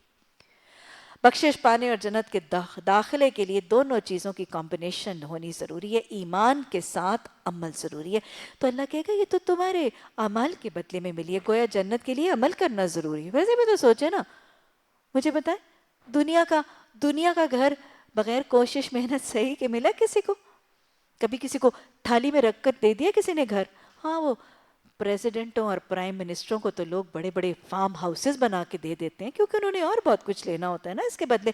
لیکن عام انسان کو گھر تھالی میں رکھ کے نہیں دیا جاتا. ملا کسی کو؟ ہاں, محفل میں کسی کے والدین کو یا کسی نے خود آ کے ملا یہ ٹرن کی بیس پہ جاؤ جا کے تمہارا گھر. نہیں نا, کتنے پاپڑ بیلنے پڑتے ہیں. ارے دنیا کے گھر کے لیے پاپڑ بیلنے پڑتے ہیں, محنتیں مشقتیں سیونگز کرنی پڑتی ہیں. جنت کا گھر جہاں کوڑا رکھنے کی جگہ بھی دنیا مافیا سے بہتر ہے. وہ جنت جو نہ کسی آنکھ نے دیکھی, نہ کسی کان نے سنی, نہ دل نے محسوس کی, اس میں گھر بغیر محنت کے ملے گا. نہیں, عمل کرنا پڑے گا, قربانیاں دینی پڑیں گی. جنت عمل سے ملتی ہے. اب پھر اللہ کا ایک اور طریقہ بھی دیکھیے. اللہ سبحانہ تعالیٰ جنت جتنا بڑا انعام اور بڑی نعمت دینے کے بعد جتا نہیں رہے. یہ نہیں کہہ رہے, وہ تو اعتراف کر رہے تھے جنتی کہ اللہ نے دکھایا رستہ اور اللہ نے دی جنت اور اللہ کا احسان ہے اور اللہ کی حمد ہے. لیکن اللہ جنت کی نعمتیں دینے اور جنت کے سارے انعامات سے نوازنے کے بعد احسان نہیں جتائے گا. وہ محسن جنت کا احسان کرنے کے بعد بھی احسان جتائے گا نہیں. کیا کہے گا؟ یہ تو تمہارے اپنے اعمال کی بدولت ہے. اللہ کی سنت نظر آ رہی ہے, اللہ محسن ہے, لیکن محسن رب رحمان, محسن رب کی سنت کیا ہے؟ احسان کرتا ہے, احسان جتاتا نہیں. حالانکہ وہ ساری دنیا کا حاکم ہے, حالانکہ وہ ساری دنیا کا خالق مالک رب ہے, محسن ہے, احسان کر کے جتاتا نہیں. نہ قیامت کے دن جتاتا ہے, نہ دنیا میں جتاتا ہے. وہ مالک الملک احکم الحاکمین ہونے کے باوجود نہیں جتاتا. مجھے اور آپ کو کیا کرنا ہے؟ احسان کرنا ہے, محسن بننا ہے. اور محسن کیا کرتا ہے؟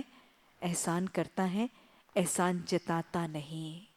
احسان جتا کر ایک تو احسان کیے جانے والے کو دکھ نہیں دیتا اور ایک اپنے اجر کو ضائع نہیں کرتا. یا ایھا الذین آمنوا لا تبطلوا اعمالکم بالمن والعزا. اے ایمان لانے والو, اپنے اعمال کو احسان اور دکھ دے کر ضائع نہ کر دیا کرو. اس لیے محسن احسان جتایا نہیں کرتا. اچھا جی, یہ تو جنت والوں کا مکالمہ. جب وہ جنت میں داخل ہوئے, اللہ کی حمد و ثنا کی, اللہ نے ان پر احسان جتا کے یہ تو تمہارے اعمال کی بدولت ملی. پھر جنتی کیا کریں گے؟ پھر یہ جنت کے لوگ دوزخ والوں کو پکار کر کہیں گے. یہ بات یاد رکھیے گا, اس مکالمے کو دیکھ کر بھی یہ حقیقت عیاں ہوتی ہے کہ قیامت کے بعد ڈسٹنس کوئی اہمیت نہیں رکھے گا. دور دور کے اوپر نیچے جنت کے والوں کو جہنم والے نظر آئیں گے, جہنم والوں کو جنت والے نظر آئیں گے. سب ایک دوسرے کو دیکھیں گے. دیکھنا سب کے لیے آسان ہوگا. آج تو ہم ایک خاص ڈسٹنس تک دیکھ سکتے ہیں نا, اس کے بیونڈ کی چیز ہمیں نظر نہیں آتی. یہ وہی چیز ہے جو میں نے آپ کو اس دن سمجھائی تھی کہ دنیا کی بصیرت اور دنیا کی سماعت لمیٹڈ ہے. قیامت کے دن یہ بصارت اور یہ سماعت کی ڈگریز فرق ہو جائیں گی. آج ہم ایک خاص حد تک دیکھ سکتے ہیں, اس کے بیونڈ نہیں دیکھ سکتے نا. لیکن جنت و جہنم میں یہ معاملہ نہیں ہوگا. دور دور کی چیزیں, اوپر جنت, نیچے جہنم کے لوگ ایک دوسرے کو دیکھیں گے بھی, اور صرف دیکھیں گے نہیں, پہچانیں گے بھی, کیونکہ چہرہ, حلیہ, سب کچھ ویسا ہی ہوگا.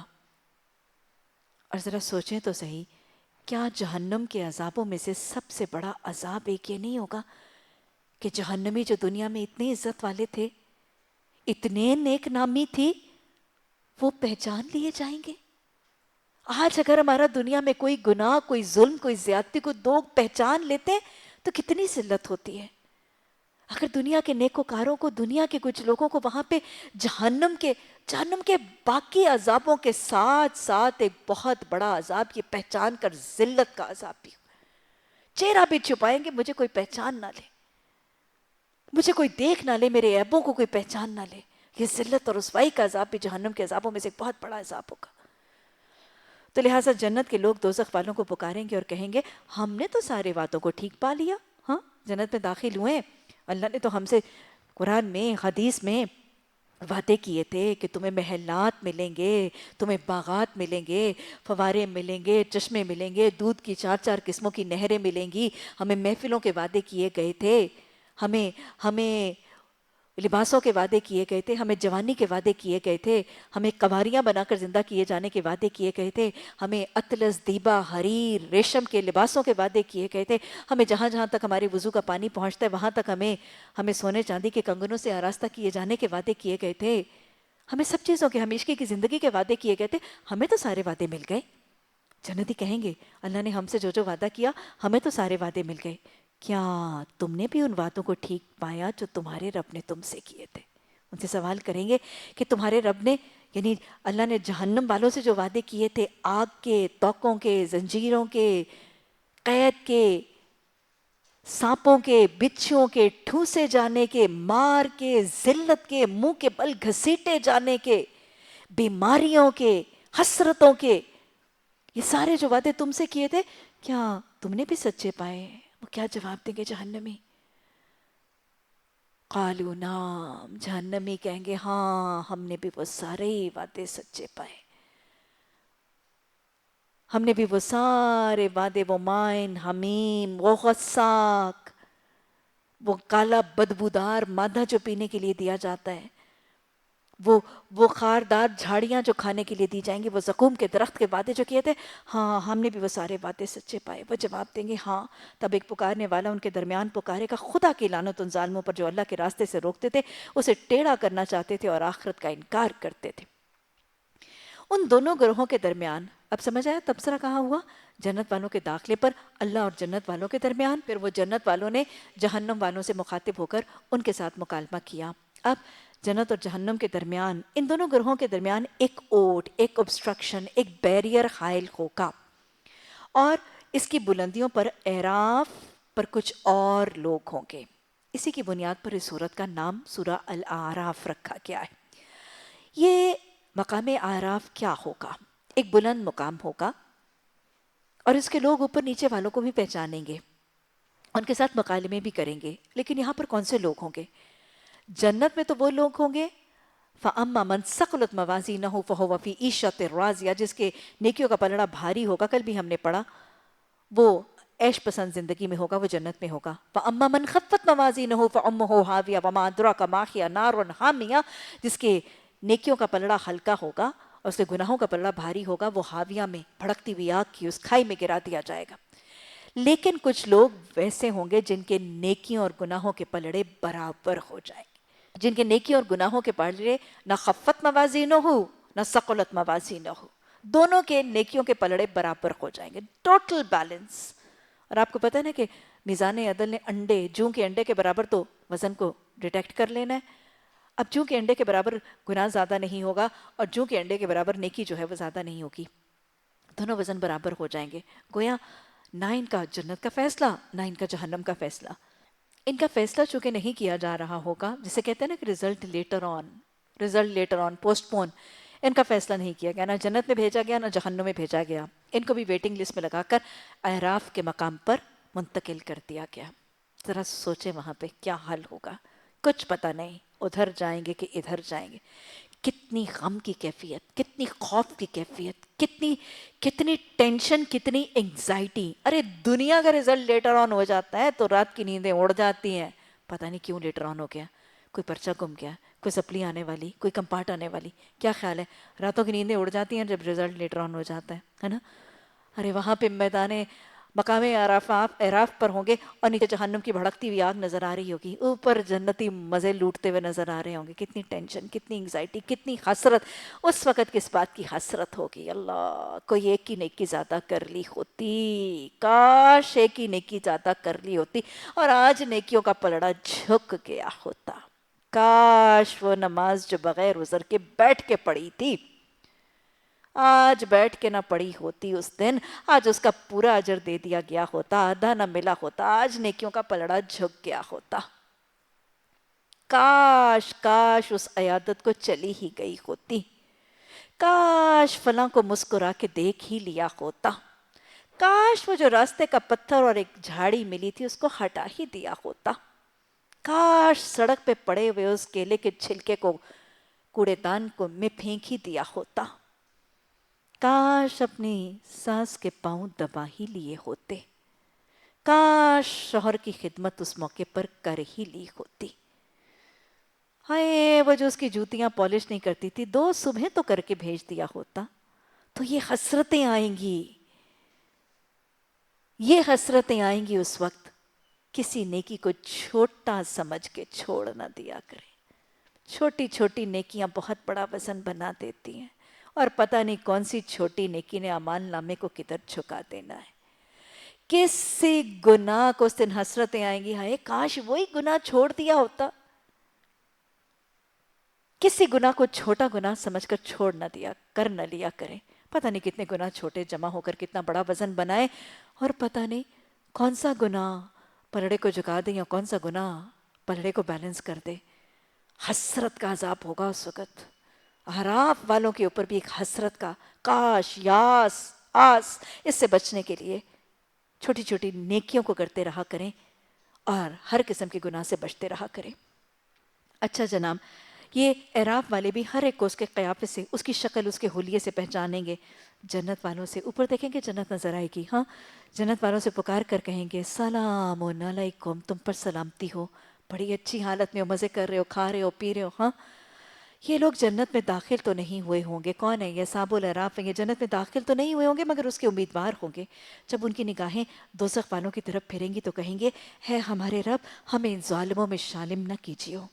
پھر یہ اعراف والے دوزخ کی چند بڑی بڑی شخصیتوں کو ان کی علامتوں سے پہچانیں گے.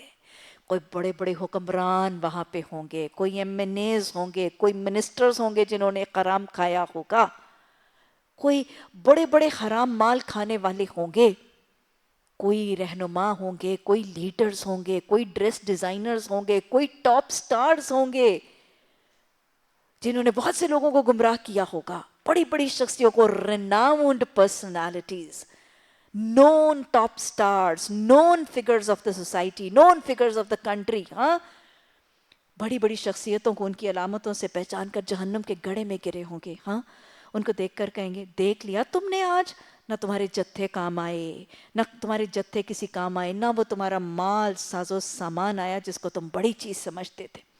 اور یہ اہل جنت، یعنی وہ جو بڑی بڑی شخصیت ہے، وہ بڑے بڑے ٹاپ سٹارز جو جہنم میں ہے نا، یہ صاحب اعراف ان سے کہیں گے اچھا تمہارا خیال تھا تمہارا مال بچا لے گا، تمہارا خیال تھا تمہارا عہدہ بچا لے گا، تمہارا خیال تھا تمہارے جتھے، تمہاری لابیز، تمہاری پارٹیاں تمہیں بچا لیں گی، کوئی چیز کام نہیں آئی تمہارے.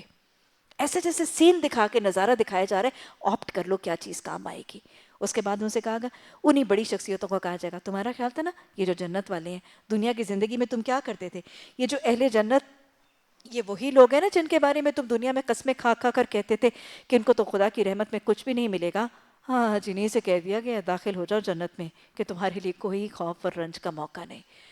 ان کے دور کے جو بڑے بڑے ایمیننٹ پرسنالٹیز، ریناؤنڈ پرسنالٹیز تھی، ان سے اصحاب الاعراف مخاطب ہو کر کہیں گے دنیا بڑی شان شوکت تھی بھائی، بڑے بڑے جتھے تھے، بڑا مال تھا، بڑی کوٹھیاں تھیں، ان پر غرہ کرتے تھے، ان پر گھمنڈ کرتے تھے، اتراتے تھے، کچھ نہیں نا کام آیا، سارا کچھ چھوڑ آئے ہو نا، ہے نا، پارٹیاں، لابیاں، گروہ سب وہیں رہ گیا.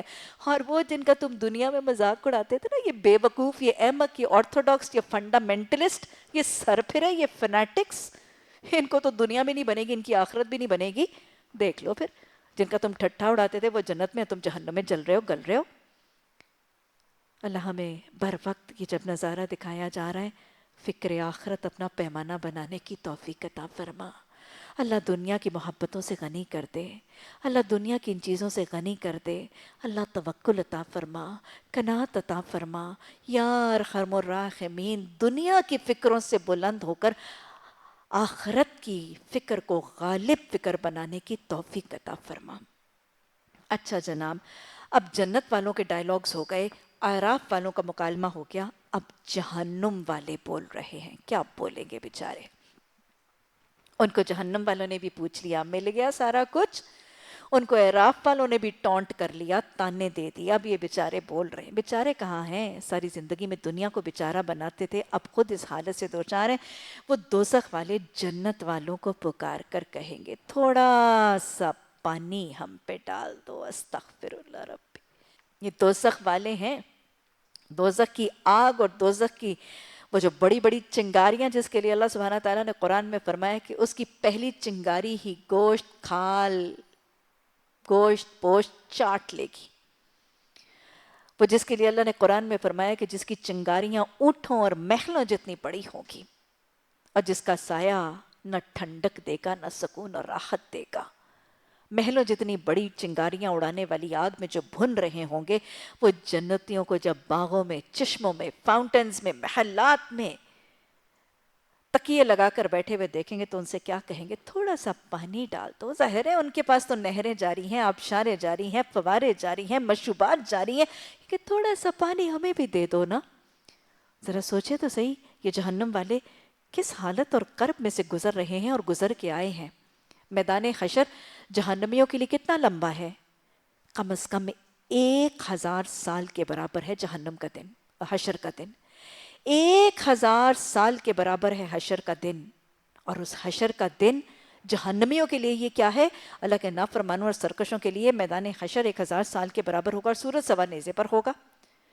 ارے اپنے پسینے کے اندر ڈبکیاں کھا کے غوطے مارتے ہوئے، سورج کی حدت برداشت کرتے ہوئے، اللہ کے عرش کے سائے سے محروم ہو کے 1000 سال جب پنڈلی سے پنڈلی جڑی ہے، پاؤں رکھنے کی، تل دھرنے کی جگہ نہیں، اس مشقت میں سے ابھی جہنم میں پہنچے ہیں. کتنی پیاس کی شدت ہوگی. حوض کوثر سے پانی بھی نہیں ملا. جس کا پانی کسی کو نہ ملے تو اس کی پیاس نہیں بجھے گی. یہ ہے وہ جہنمی. یہ وہ حشر کی رودات کراس کرنے کے بعد جب جہنم میں آئے ہیں تو بھڑکتی ہوئی آگ ہے. ان کو زقوم کا کھاجا دیا جا رہا ہے. وہ زقوم کا کھاجا جس کے لیے قرآن کہتا ہے کہ جب وہ پیٹ میں جائے گا تو وہ جوش مارے گا. اور وہ زقوم کا کھاجا کھانے کے بعد ان کو مائن سدید، مائن حمیم کی طرف ہانکا کیا ہے، جہاں یا تو وہ گندا بدبودار مادہ پینے کو ملا، یا جہنمیوں کا خون پیپ پسینہ اور ان کے زخموں کی دھون پینے کو ملی، اور یا وہ کھولتا ہوا پانی پینے کو ملا، اور یا پھر وہ پگھلے ہوئے تانبے کی طرح کھولتا ہوا مشروب پینے کو ملا. مجھے بتائیں ان کی پیاس کی حرارت اور ان کی پیاس کی کیفیت کیسے ہوگی؟ اور پھر اوپر کسی کو پانی کے اندر، اتنے مشروبات کے اندر دیکھے گا تو اس سے کہے گا جہنمی، ہمیں تھوڑا سا پانی ہم پر ڈال دو. استغفر اللہ ربی، استغفر اللہ ربی. ربنا اصرف عنا عذاب جہنم. اور پھر صرف پانی نہیں مانگیں گے، وہ جو اتنے طویل میدان حشر کی بھوک کی حالت کے بعد زقوم کا کھاجا دیے جائیں گے، وہ خاردار جھاڑیوں کا کھاجا دیے جائیں گے. ان کو وہ کھانا دیا جائے گا نہ جو بھوک مٹائے گا اور نہ ہی طاقت دے گا. یہ جب ان کو وہ میوے کھاتے ہوئے، پھلوں کے گچھوں کو ان کے اوپر جھکا ہوا لہم ما یشتہون کے کھانے کھاتا ہوا دیکھیں گے تو کہیں گے جو رزق اللہ نے تمہیں دیا اس میں سے کوئی تھوڑا سا بھیج دو، سرو کر دو، دسترخوان میں چن کے پہنچا دو، تھوڑا سا رزق ہم پر پھینک دو. استغفر اللہ ربی. کیسے جیسے حقارت بھی ہے. یاد رکھیے گا جہنم میں ایک عذاب نہیں ہے، جہنم میں ایک عذاب نہیں ہے. یہ حسرت کا عذاب ہے، آرزوؤں کا عذاب ہے، طلب اور تڑپنے کا عذاب ہے. دنیا میں ایک نعمت نہیں ملتی تو کتنا تڑپتے ہیں، کتنا ترستے ہیں. وہ ترسیں گے، وہ سسکیں گے، وہ تڑپیں گے جستجوؤں میں، آرزوؤں میں، تمناؤں میں، اور وہ لوٹیں گے اپنی حسرتوں میں. کہ جو سائیکولوجیکل عذاب ہیں یہ بہت بڑے، ذلتوں کے ساتھ وہ درگور کیے جائیں گے. ذلتوں اور رسوائیوں کا عذاب سائیکولوجیکل عذاب ہوگا. اور پھر یہ حقارت، کھانا پھینکا کس پر جاتا ہے؟ انسانوں پر. اور یہ تو بڑے ریناؤنڈ پرسنالٹیز تھی. یہ کہیں گے کہ جیسے کتے کو کھانا پھینکا جاتا ہے ویسے کھانا ہم پر پھینک دو.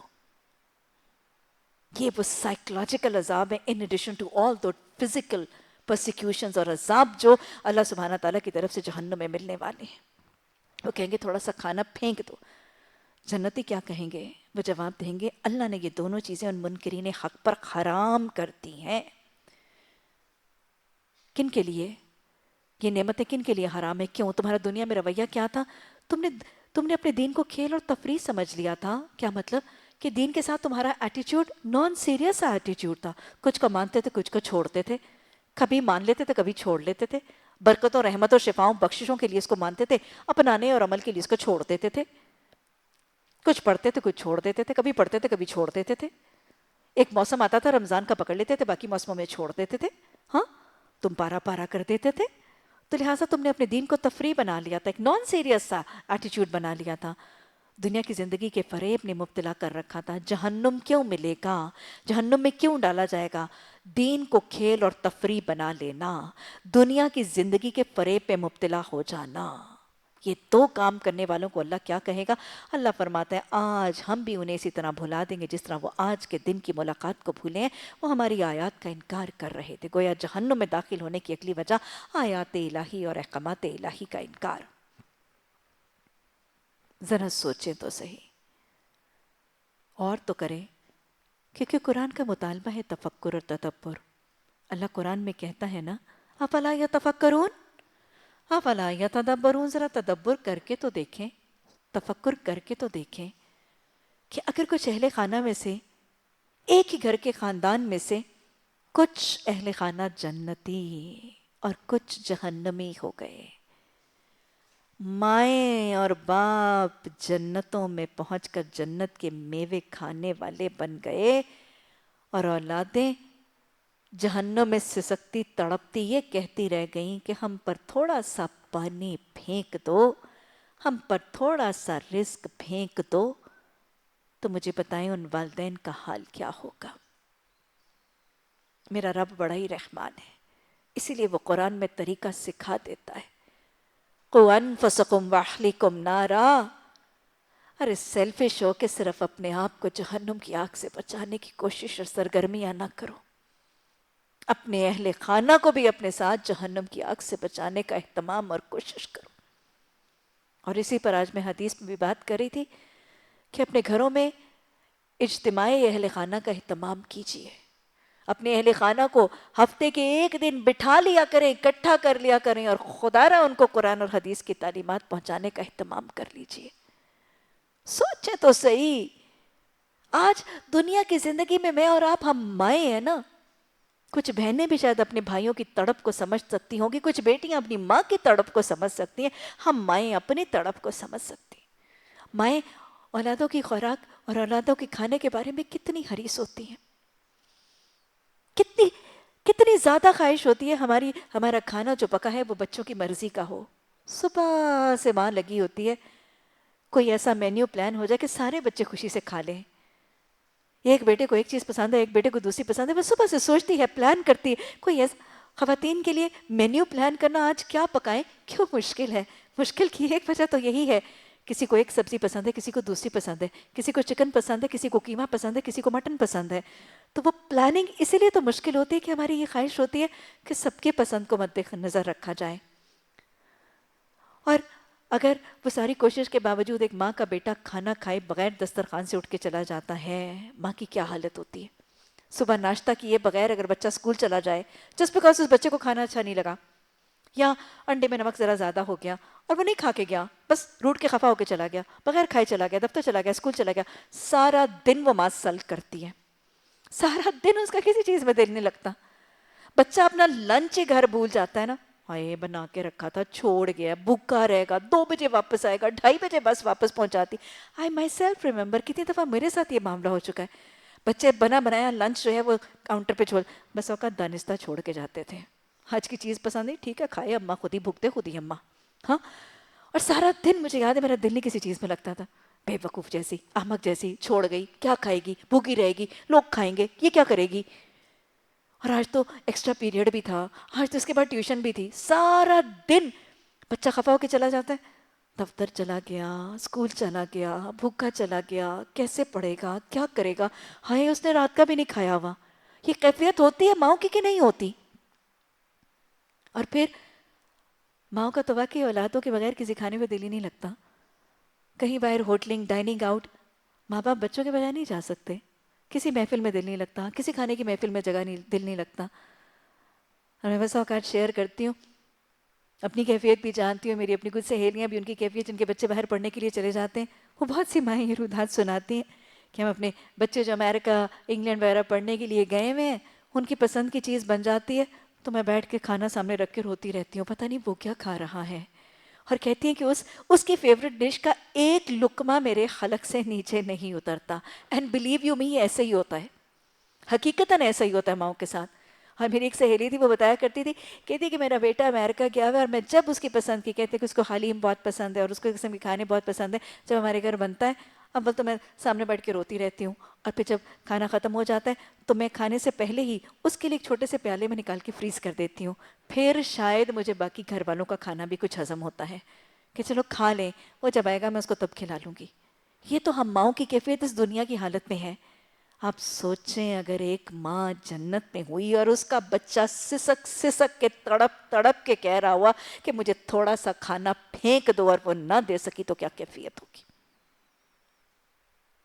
میرا رب بڑا رحمان ہے، پھر یاد کر لیجئے اس رب نے مجھے اور آپ کو یہ طریقہ سکھایا ہے، صرف اپنی جنت کے حصول کے طلبگار نہ بن جاؤ، اس جنت کے سفر میں خود بھی چلو، ثابت قدمی سے بھی چلو، جنت کے سفر میں اللہ سے بھی مدد مانگو، اللہ سے حفاظت معاونت بھی مانگو، شیطان کی اکساہٹوں سے پناہ بھی مانگو، لیکن اپنے اہل خانہ کو اور جتنے لوگ تمہیں ارد گرد اپنے ماحول پہ محبوب ہیں سب کو اپنے سفر میں شامل کرنے کے حریص بن جاؤ۔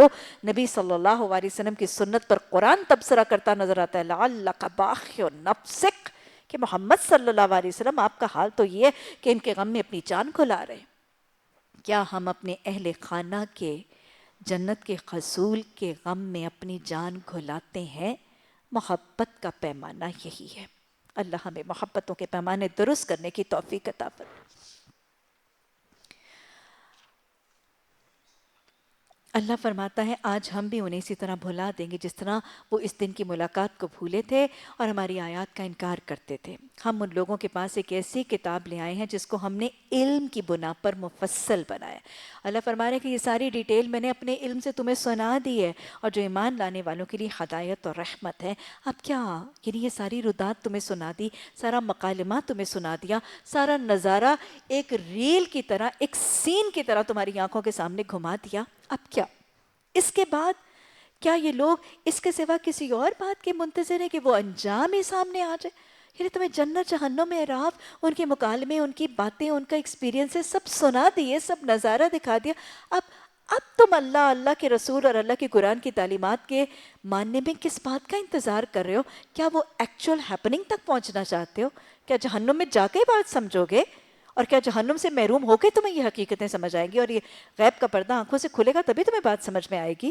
کیا اس انجام کے سامنے آ جانے کی جس کی یہ کتاب خبر دے رہی ہے اس کا انتظار کر رہے ہو؟ جس روز وہ انجام سامنے آ گیا تو وہی لوگ جنہوں نے اسے نظر انداز کیا تھا کہیں گے واقعی ہمارے رب کے رسول حق لے کر آئے تھے۔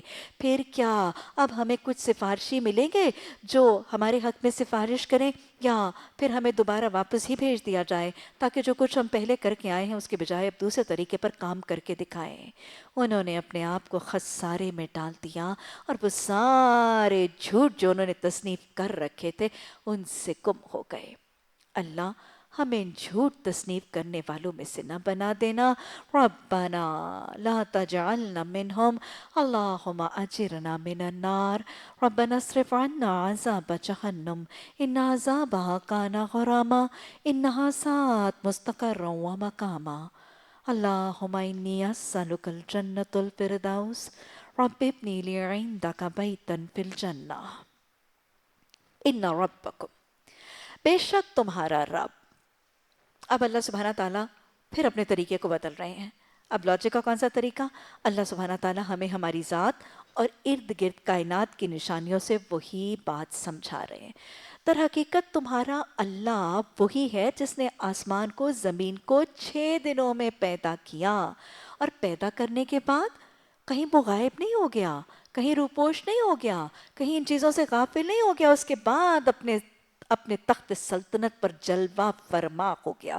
یہ کیوں بتایا جا رہا ہے کہ ساری کائنات کا تمہارے ارد گرد جو ساری کائنات کی چیزیں تمہارے لیے مسخر، تمہارے لیے تابع فرمان کی گئی ہیں، ان کا خالق وہ ہے، ان کا کریٹر وہ ہے، ان کا مالک بھی وہ ہے، ان کا رب بھی وہ ہے، ان کا نگران بھی وہ ہے، ان کا حفاظت کرنے والا بھی وہ ہے، اور ان کا سسٹم بھی ابھی وہی چلاتا ہے، اور ان پر حکم بھی ابھی اسی کے چلتے ہیں، اور پھر یہ ساری کی ساری چیزیں حکم مانتی بھی اس کا ہے۔ کیا سمجھایا جا رہا ہے؟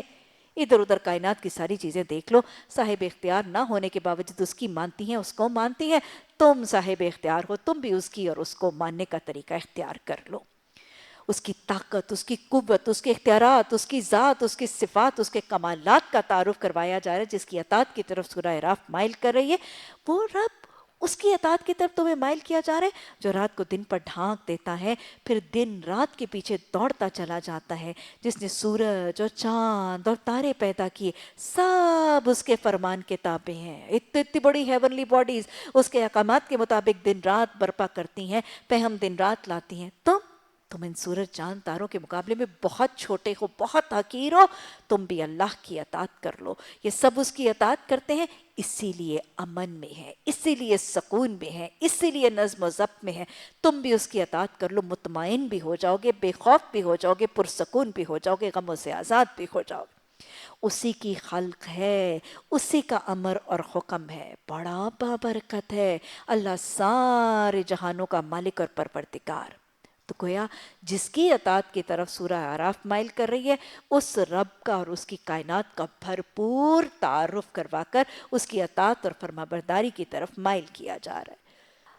اب اس کی اطاعت کرو اور کیا کرو؟ ادعوا ربکم، تم اپنے رب کو پکارو. کیسے پکارو؟ تضرعاً. تضرعاً کا مطلب آج ہم نے ترجمے میں بھی دیکھا تھا. یہاں پر دعا کے کچھ طریقے، آداب اور سلیقے سکھائے جا رہے ہیں. دعا کیا ہے؟ ان الدعاء هو العبادہ. دعا عبادت ہے، بلکہ حدیث بتاتی ہے کہ دعا عبادات کا مغز ہے. اور حدیث میں بھی آتا ہے لیس اکرم شیء عند اللہ من الدعاء. اللہ سبحانہ تعالیٰ کے نزدیک دعا سے زیادہ کوئی چیز عزت والی نہیں.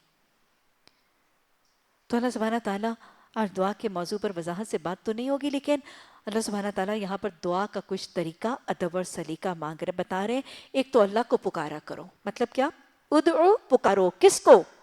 غوث اعظم کو، کسی داتا کو، کسی گنج بخش کو، کسی فیض عالم کو، کسی غوث الثقلین کو نہیں. کس کو پکارو؟ ربکم، جو تمہاری ربوبیت کرتا ہے، جو تمہیں پالتا ہے، پوستا ہے، رزق دیتا ہے، کھلاتا ہے، پلاتا ہے، بڑھاتا ہے، پھولتے پھلتے تم اس کے حکم اور اس کے رزق سے ہو. اسی کو پکارو. جو تمہیں فینڈ اور فیچ کرتا ہے، جو تمہاری کفالت کرتا ہے، اس کے علاوہ کسی اور کو نہ پکارو. اچھا، اس کو پکارو. کیسے پکاریں؟ تضرعاً، ضاد را عین. اس کا مطلب کیا ہے؟ کافی معنی آتے ہیں. خوف سے، طمع سے، امید سے پکارنا. کیسے ہے امید سے پکارنا؟ جیسے حضرت زکریہ علیہ السلام نے پکارا تھا وَلَمْ أَكُنْ بِدُعَائِكَ رَبِّ شَقِيًّا، کہ اللہ تجھ سے دعا مانگ کے تو میں کبھی نا امید رہا ہی نہیں. بیٹا مانگا تھا جب خود بوڑھے تھے، بیوی بانجھ تھی. دعا کی کیفیت کیا تھی؟ تضرعاً، طمع سے، امید سے مانگا تھا کہ اللہ سے مانگ کے میں کبھی نامراد رہا ہی نہیں. ایسے طمع سے مانگنے والے کی اللہ نے دعا وہیں ہنالک دعا زکریا، وہیں دعا کی تھی، وہیں پہ قبول بھی ہوئی تھی. تو گویا دعا کی قبولیت کے لیے بھی، اور اس کا ادب دوسرا، پہلا خوف سے مانگنا، اللہ سے ڈرتے ہوئے مانگنا. دوسرا مطلب امید سے مانگنا. اس امید سے مانگنا کہ وہ دعا قبول کرنے پر قادر ہے، وہ سنتا ہے.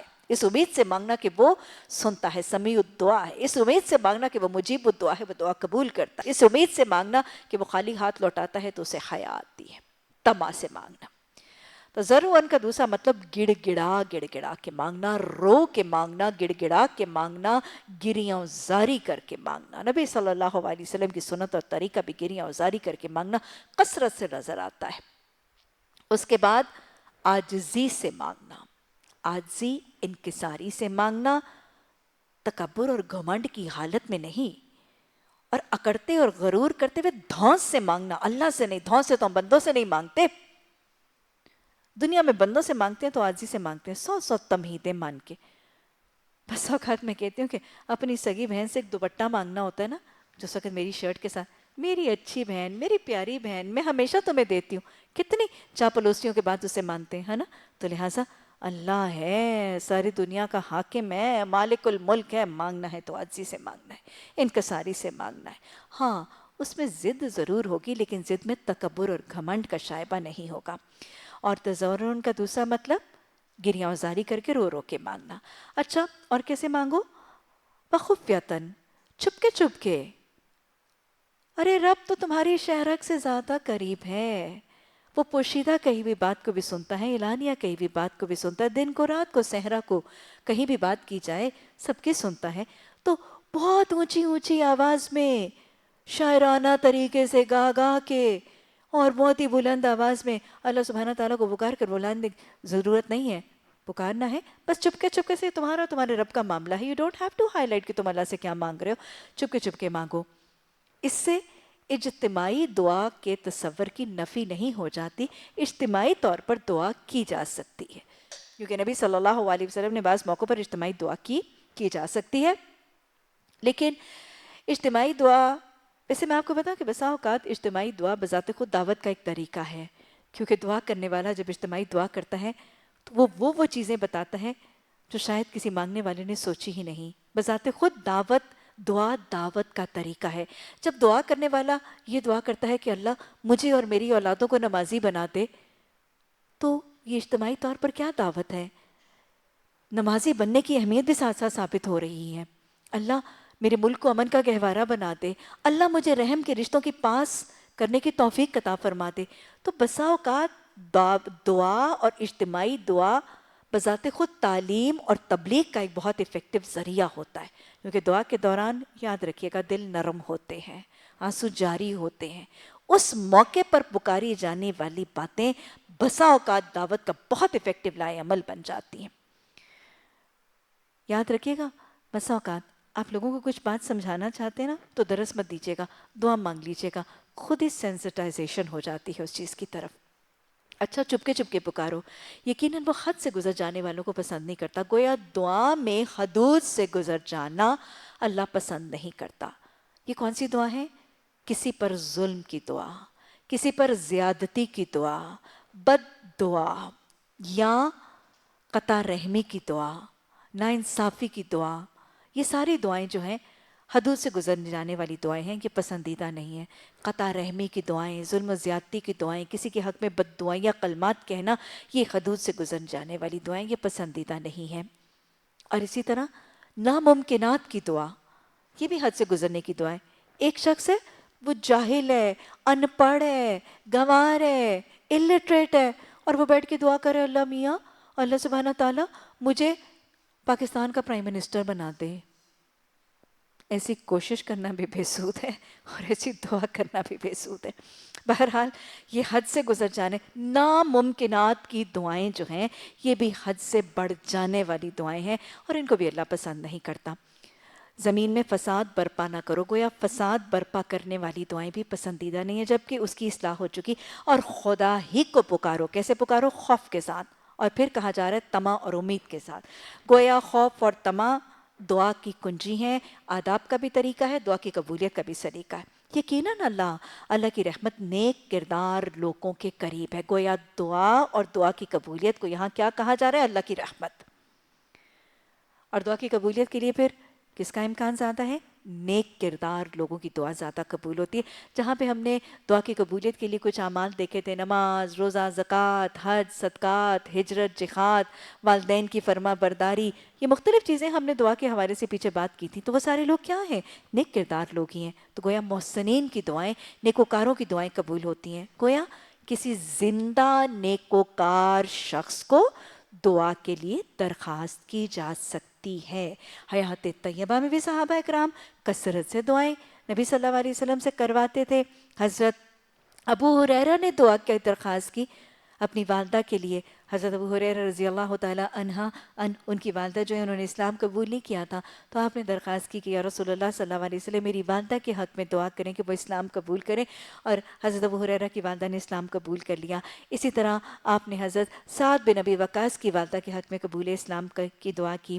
حضرت ابو بکر صدیق کے والد کے لیے حضرت ابو قحافہ جو پہلے مشرک تھے ان کے قبول اسلام کی دعا کی۔ ویسے بھی کیا نظر آ رہا ہے؟ اولادیں نبی صلی اللہ علیہ وسلم سے اپنے والدین کے لیے کس چیز کی دعا کی درخواست کر رہی ہیں؟ ہمیں بھی آج اپنے والدین کے لیے، اپنے ارد گرد اہل و عیال کے لیے اس دعا کو اپنی دعاؤں کا لازم حصہ بنانا ضروری ہے۔ بہرحال اور پھر اہل خانہ کے لیے دعا کی درخواست کی تھی، کس کے لیے؟ حضرت ام عمارہ نے دعا کی تھی جب زخمی تھیں، زخموں سے نڈھال تھیں، نبی صلی اللہ علیہ وسلم عیادت کے لیے تشریف لائے تھے، زخموں سے خون رس رہا تھا، حفاظت رسول صلی اللہ علیہ وسلم کے عوض لگائے گئے تھے نا یہ زخم. آپ نے فرمایا ام عمارہ مانگو، کیا مانگتی ہو؟ ام عمارہ نے کیا مانگا تھا؟ 2 بیٹے ہیں نا. یہ نہیں کہا تھا کہ کسی ایک کو مدینہ کا حکمران بنا دیں، کسی ایک کو مدینہ میں ایک اعلیٰ سا محل دے دیں. کیا مانگا تھا؟ یا رسول اللہ صلی اللہ علیہ وسلم میرے اور میرے اہل خانہ کے لیے یہ دعا کیجئے کہ جنت میں اللہ ہمیں آپ کی معیت عطا فرما دے. آپ نے دعا کی تھی اللہم رفقائی فی الجنہ، اللہ ام عمارہ اور ان کے اہل خانہ کو جنت میں میرا رفیق بنا دینا. حضرت ام عمارہ نے کہا تھا اب مجھے کسی چیز کی کوئی طلب، کوئی فکر اور پریشانی نہیں ہے، ساری فکریں زائل ہو گئی. نبی صلی اللہ علیہ وسلم نے میرے لیے اور میرے اہل خانہ کے لیے دعا کر دی، اللہ ان کو جنت میں میرا جلیس، میرا ساتھی بنا دینا. اللہ ہمیں یہ دعائیں کرنے کی توفیق عطا فرما دے. یا ارحم الراحمین، اللہ ہماری بھی دعائیں قبول فرما دے، اور اللہ جو جائز خواہشیں، جو جائز آرزویں اس محفل میں جس کے دل میں اس کے حق میں بہتر ہیں، یا ارحم الراحمین تو سب کے دلوں کے حال جانتا ہے، تو سب کی دعاؤں کو سنتا ہے. آج سب کی دعائیں جو ان کے حق میں بہتر ہیں اللہ ان کے حق میں قبول فرما لے، اور اللہ جو قبول نہیں کرتا اس میں ہمیں توکل، ایمان اور قناعت کے زیورات سے آراستہ بھی فرما کے صابر شاکر راضی برضا بندہ بن کر زندگی گزارنے کی توفیق عطا فرما لے. وہ اللہ ہی ہے جو ہواؤں کو اپنی رحمت کے آگے خوشخبری لیے ہوئے بھیجتا ہے، پھر جب وہ پانی سے لدے ہوئے بادل اٹھا لاتی ہیں تو انہیں کسی مردہ سرزمین کی طرف حرکت دیتا ہے، وہاں میم برسا کر اس مری ہوئی زمین سے طرح طرح کے پھل نکال لاتا ہے. دیکھو اس طرح ہم مردوں کو حالت موت سے نکالتے ہیں، شاید تم اس مشاہدے سے سبق لو. اللہ سبحانہ تعالیٰ نے قرآن میں ایک بار نہیں بار بار یہ مثال دی. میں ہوائیں چلاتا ہوں، ہواؤں سے بادل لے جاتا ہوں، بادلوں سے بارش برساتا ہوں، کسی مردہ زمین پر بارش برسا کر اسی میں سے زندگی کے اثرات، نباتات، کھیتیاں جو ہیں وہ لہلہانے لگتی ہیں. یہ مثال اللہ جہاں دیتا ہے اس کا مقصد بنیادی طور پر 2 چیزیں ثابت کرنا ہے. ایک زندگی بعد موت، زندگی بعد موت کی حقیقت، اس کی صداقت اور اللہ کی اس معاملے سے قدرت اور طاقت ثابت کرنا ہے کہ زندگی بعد موت برحق ہے، زندگی بعد موت کا عقیدہ سچا ہے، اور اللہ زندگی بعد موت کی قدرت، طاقت اور صلاحیت اور اختیار رکھتا ہے. کیسے ثابت ہوتا ہے؟ کہ وہ اللہ جو بارش کے برسنے اور چند بوندوں اور چند پانی کے قطروں کے برسنے سے مردہ زمین میں سے زندگی کے اثرات نکال لیتا ہے، اس اللہ خالق مالک رازق، اس رب کے لیے مردہ انسانوں کو ان کی زمین قبروں میں سے، یا زندگی بعد موت کے لوگوں کو، انسانیت کو پھر سے اٹھا کھڑا کرنا اس کے لیے کلمہ کن سے زیادہ مشکل نہیں ہے. اس کے لیے آسان ہے، ممکن ہے، اور یہ حق ہے، یہ برحق ہے. تو گویا زندگی بعد موت کا عقیدہ راسخ کرنے کے حوالے سے اللہ سبحانہ تعالیٰ کی مثال دیتے ہیں. دوسری یہ مثال بارخواہ دی گئی ہے قرآن کے تعلیم کے اثرات کو ثابت کرنے کے لیے، کہ اللہ سبحانہ تعالیٰ بتاتے ہیں کہ جیسے بارش باران رحمت بن کے جب مردہ زمین پر برستی ہے تو کھیتیاں نکلتی ہیں، ویسے ہی جب قرآن کی تعلیمات، قرآن، حدیث، سنت کی تعلیمات اور ان کے نمونوں کی تعلیم باران رحمت بن کر مردہ دلوں پر، مردہ بستیاں، پوری کی پوری بستی کے دل اور نفس اور ان کے ضمیر مردہ ہو گئے، ایسی مردہ بستیوں پر، ایسے مردہ گھرانوں پر، ایسے مردہ معاشرے پر جب قرآن کی تعلیمات باران رحمت بن کے برستی ہیں تو ان کے نفس، ان کے ضمیر بھی زندہ ہو جاتے ہیں. یہ باران رحمت جب مردہ دلوں پر برستی ہے تو پھر ان کے اندر سے بھی اعمال صالحہ کی کھیتیاں اور اعمال صالحہ کے پودے اور شجرۃ طیبۃ اس بستی کے اندر ضرور اگنے لگتے ہیں. تو اللہ سبحانہ تعالیٰ سورہ اعراف کے حوالے سے یہ مثال دے کر ہمیں کیا ثابت کر رہا ہے کہ قرآن اور حدیث کی تعلیمات کی بارش برساؤ گے، اعمال صالحہ کی کھیتی نکلے گی، تو تمہاری آخرت کی کھیتی اور زندگی بعد موت میں تمہاری کامیابی ہوگی. اور اگر ان بارشوں سے فیض یاب نہیں ہوگے، قرآن اور حدیث کی تعلیمات کی بارش سے فیض یاب نہیں ہوگے، اس کی برکتوں اور اس کی رحمتوں کو سمیٹو گے نہیں، ناکام ہوگے، برباد ہوگے، کھیتیاں نہیں ہوں گی، زندگی بعد موت پر اللہ راسخ ہے، اس وقت ناکام اور برباد ہوگے۔ اعمال صالحہ کی کھیتیاں نہیں ہوں گی تو کیا ہوگا؟ اولئک هم الخاسرون۔ اور اللہ نے یہاں پہ ایک اور مثال میں آگے حصہ بھی بتا دیا، جو زمین اچھی ہوتی ہے وہ اپنے رب کے حکم سے خوب پھل لاتی ہے، اور جو زمین خراب ہوتی ہے اسے ناقص پیداوار کے سوا کچھ نہیں نکلتا۔ اسی طرح ہم نشانیوں کو بار بار پیش کرتے ہیں ان لوگوں کے لیے جو شکر گزار ہونے والے ہیں۔ گویا اللہ سبحانہ وتعالی نے بارش کے بعد بتا دیا کہ صرف بارش کے برسنے ہی پر انحصار نہیں ہے کھیتیوں کا اور نباتات کے اگنے کا، بارش کے بعد نباتات کے اگنے اور کھیتیوں کے لہلہانے کا تعلق زمین کی حالت اور کیفیت پر بھی ہے۔ قاری قرآن کو یہی تو سمجھانا ہے کہ صرف باران برحمت کے برسنے پر کھیتیاں نہیں اگتی، بارش برسے تو کھیتیوں کا، نباتات کا، پودوں کا اگنا، اس کا انحصار زمین کی کوالٹی پر بھی ہے۔ اگر بارش برسے گی اور زمین زرخیز ہوگی، ہموار ہوگی، نرم ہوگی، تو پھر بارش کا پانی جذب ہوگا، ایبزارب ہوگا، تو پھر اللہ کے حکم سے کھیتیاں اور نباتات اور پودے نکلیں گے۔ لیکن اگر بارش تو برسی اور خوب خوب ہی برسی اور موسلا دھار بھی برسی، لیکن زمین ناقص ہوئی، بنجر ہوئی، سخت ہوئی، پتھریلی ہوئی، سنگلاخ ہوئی، تو کیا ہوگا؟ کیا تو سارے کا سارا پانی بہہ جائے گا؟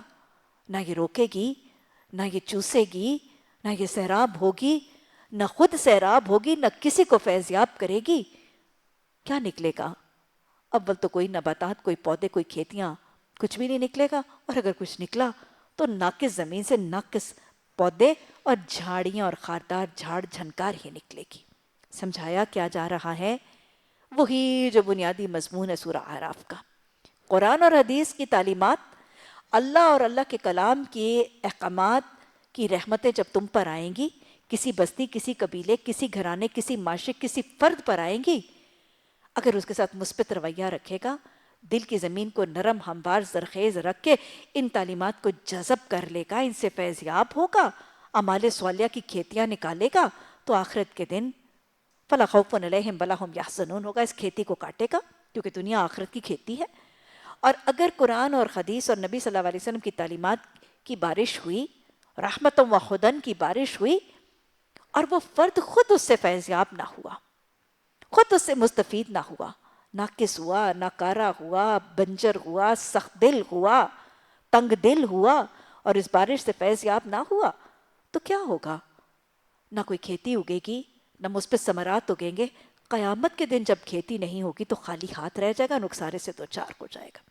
یہی وہ بنیادی مضمون ہے جو اللہ سبحانہ تعالیٰ ہمیں ہماری ذات اور ارد گرد کی نشانیوں سے اب ایک متفرق طریقے سے سمجھا رہے ہیں۔ اللہ یہ اصول سمجھا دے۔ اللہ اس زندگی میں جب مجھے اور آپ کو اس دنیا کی امتحان گاہ میں اختیار عمل کے ساتھ آباد کیا گیا ہے، اللہ کو، اللہ کے کلام کو، اللہ کے رسول صلی اللہ علیہ وسلم کو، اور ان تینوں کی ماننے کی بہترین توفیق عطا فرما۔ اللہ اس اطاعت میں ثابت قدمی عطا فرما۔ اللہ اس اطاعت میں ہمیں اپنے صبح و شام رنگ کے قرآن و حدیث کے احکامات کے پیمانے میں استوار کرنا ہم سب کے لیے آسان بنا دے۔ ربنا لا تزغ قلوبنا بعد إذ هديتنا وهب لنا من لدنك رحمة إنك أنت الوهاب۔ سبحانك اللهم وبحمدك نشهد أن لا إله إلا أنت نستغفرك ونتوب إليك۔ سبحان ربك رب العزة عما يصفون وسلام على المرسلين والحمد لله رب العالمين۔ آمین ثم آمین۔